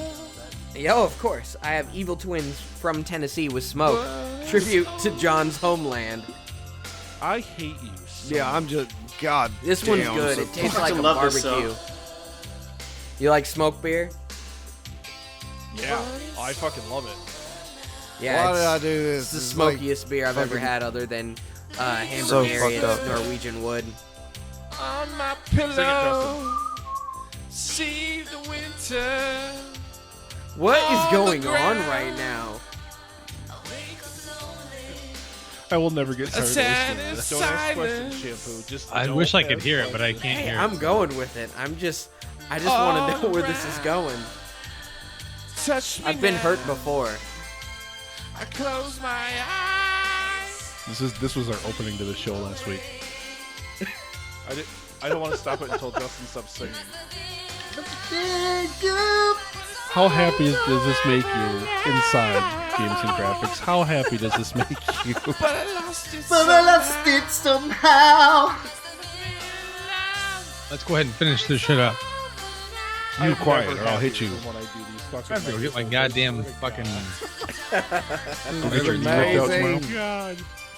That's how I'm gonna take the damn thing out, whatever it is. This is If it what we something, should I'm have gonna just have done to cut for into 2 the hours. damn Just thing. I won't be able to walk. I am starting physical therapy next Thursday though, regardless, because I want to fix my knee. And if I need surgery, they said that they want me to do physical therapy first. So whatever. Yeah, I got to do physical therapy tomorrow too. Super All I fucking care about, happy. dude. So wait, what's the deal with your? Is your work still in there, or are you not doing that now? No, I'm still out. I'm just still out. Really? I'm Holy fucking. shit. I'm going to physical therapy, and like I said, I got to go to a fucking pain specialist, and I've just got so much fucking shit back and forth. But I can't do anything without being in a fucking ton of pain, all the fucking time. It drives me nuts. So they're just trying to fucking figure out what the hell's going on and what they can do to help it. You still getting paid though, or no? Yeah. Oh, no shit. Well, just good, man. I was just, I worry about you sometimes. I'm like, damn, because, I know you're fucking doing what you can do to fix it. So I don't know. I just started my new position today. So hopefully they're not going to give me shit for doing all these, medical visits, but it is what it is. Hey, you got to do what you got to do, man. You got to do what you got to do.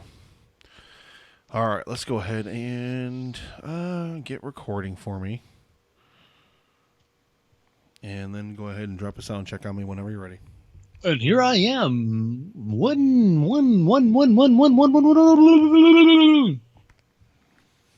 Thank you. Gracias, Ali. Alrighty. So let's go ahead and jump into it here in 5, 4, 3, 2. Welcome back once again to the Epic Film Guys podcast. And a little odd to take another break during the show since we only ever take 2 breaks in like the last 75 fucking episodes. But Justin wanted to take a break probably because he had to pee. As he sits there and looks at me on the live stream, nods his head. Yeah. If you're not watching these on the live stream, I just made all of our live streamed episodes public. So if you want to go back and you want to listen to the raw, uncut episodes, you can go ahead and jump over to YouTube and just search for Epic Film Guys. Please subscribe to us over there. You can also see my 7 Days to Die video series, which I've been having a lot of fun with. And I plan on doing more of these editing videos too, like I did for episode 95. People seem to really have a good positive response to that. Got a little peek behind the curtain in terms of my editing process, even though editing the Megasode was way different than anything has ever been in terms of editing for the show. I'm kind of glad that this is just us, that this is just a normal run-of-the-mill episode, and we've had a lot of fun. We've had a lot of good discussions tonight. I'm really glad. But I know Mason from Real Dude Reviews was supposed to be on this episode, and I just decided to not remind you about it, and I decided to not remind Mason about it because, I need a couple of nice, easy-peasy edits ahead of the live stream for The Cure, which is I think I'm ready for it. I've got so much stuff ready for it, and I really think we're in a good position. We're going to raise a lot of great money. It's going to be a great time, but I just kind of want to coast on easy street as far as editing goes ahead of the live stream event, because it's going to be a fucking beast and a half. Well, that, and we are called the Epic Film Guys podcast, and no hating on anybody else that's been on the show. We've had a lot of great guests, a lot of great people filling in for me, a lot of great things. But we need to get back to basics, get back to our normal flow, and see where we're going to head in for the rest of the year and for the summer movie season. We have live stream for The Cure, which is going to be fantastic. We're all looking forward to that. We have a lot of awesome guests coming on for that. So we've got a lot of things happening this summer and a lot of great movies, and hopefully great movies, but a lot of movies we're looking forward to talking about. Now, I'm not sure if you're seeing it. I don't know if I'm even going to take the time to see it, but who knows? I might even go see that King Arthur pile of shit with Charlie Hunnam. I don't know. Just as something to talk about next week. I mean, if I'm going to try and see if Loy Sauce can get me in. I need to contact AMC and see if they can, toss a free ticket my way like they did for that fucking Vin Diesel, the Triple X. Yeah, Triple X, like when they did for Triple X. Maybe if they toss me a free ticket for it, because I can't imagine that people are going to go pay to see Charlie Hunnam in a fucking movie. Well, dude, I've been getting invites to screenings for that for like a month, and I keep denying them because I'm like, I won't drive more than 10 miles to see that. Yeah, I sadly have not gotten any. You know what? I do think I have some AMC rewards that maybe I can burn just a free ticket on it and not actually have to spend actual money.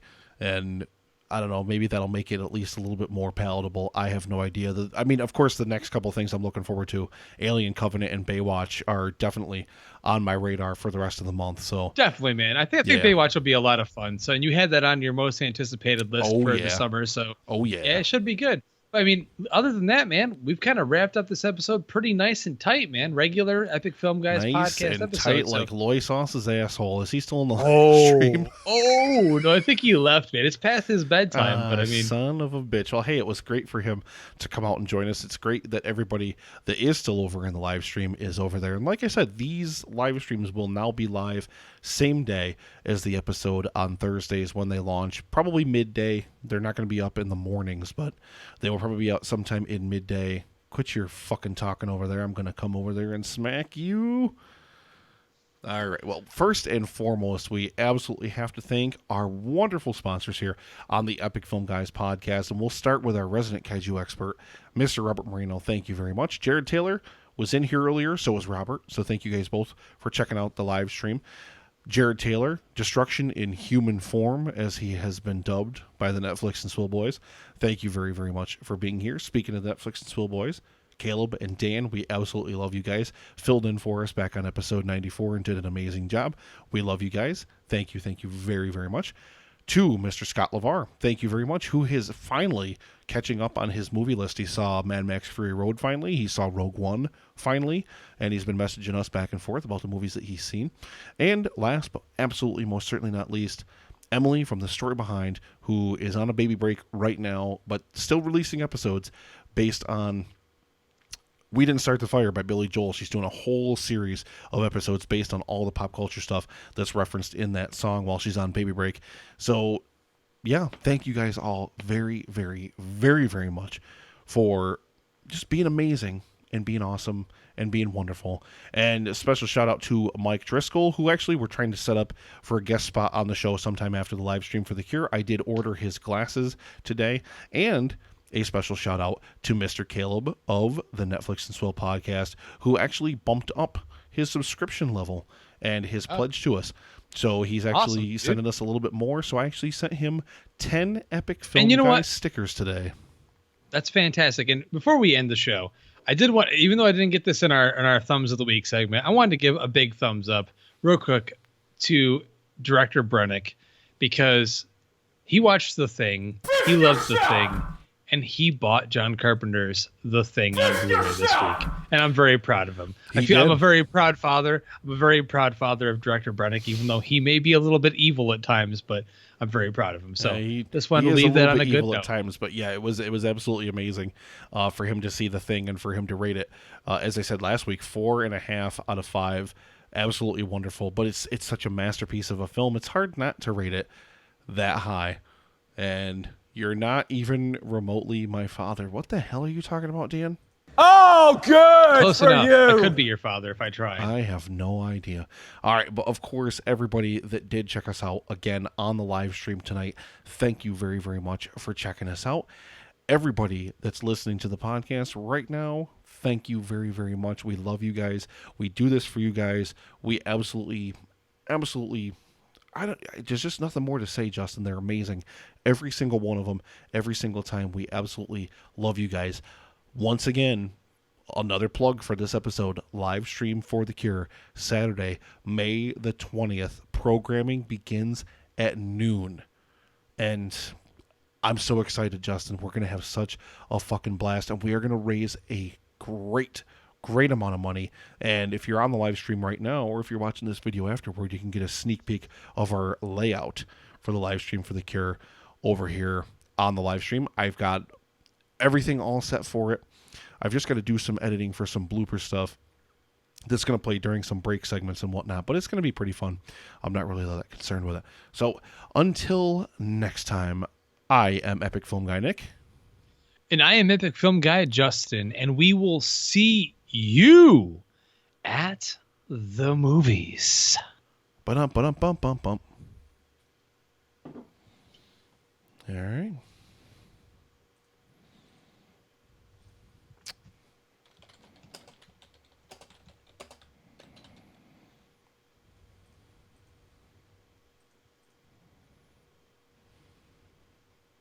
And I am out. Head to bed. I don't even know when the fuck. I have to get up early and call this place and see if I can schedule this stupid appointment. So hopefully you can.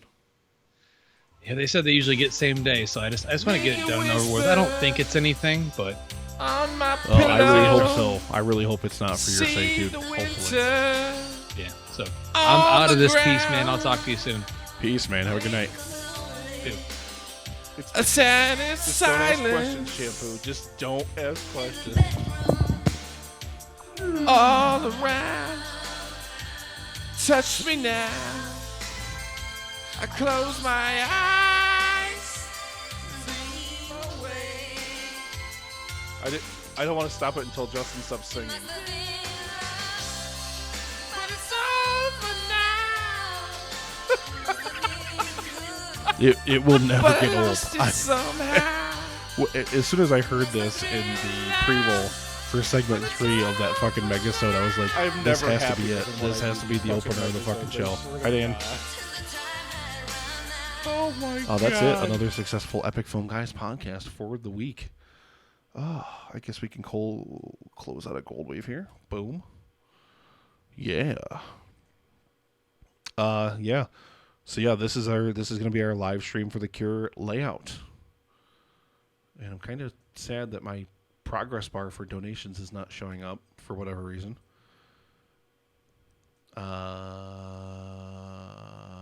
Weird.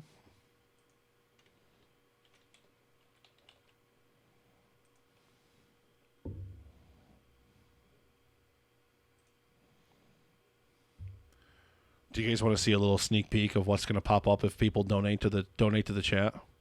I've got to tweak the music on this a little bit, so it's not 100% ready yet, but get ready. Here we go.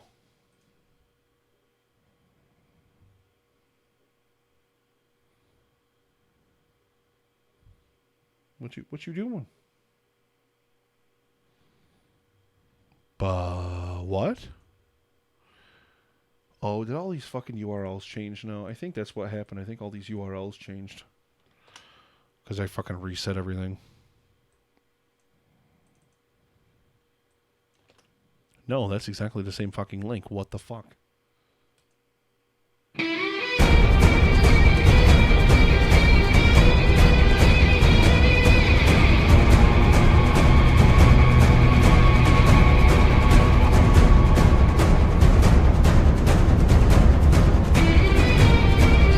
I'm going to shorten the music now, so it's only about 15 seconds instead of it's like 25 right now. So it's about 10 seconds.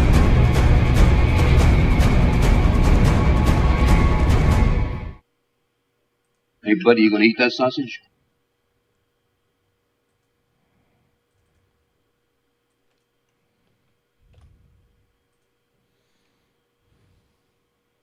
Hey, buddy, you gonna eat that sausage? The hell?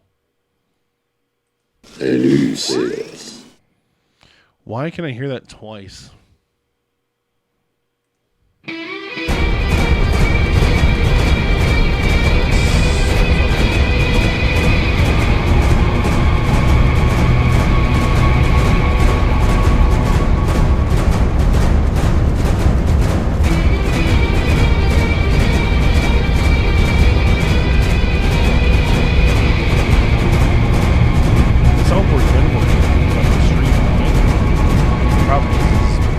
You haven't been able to hear it.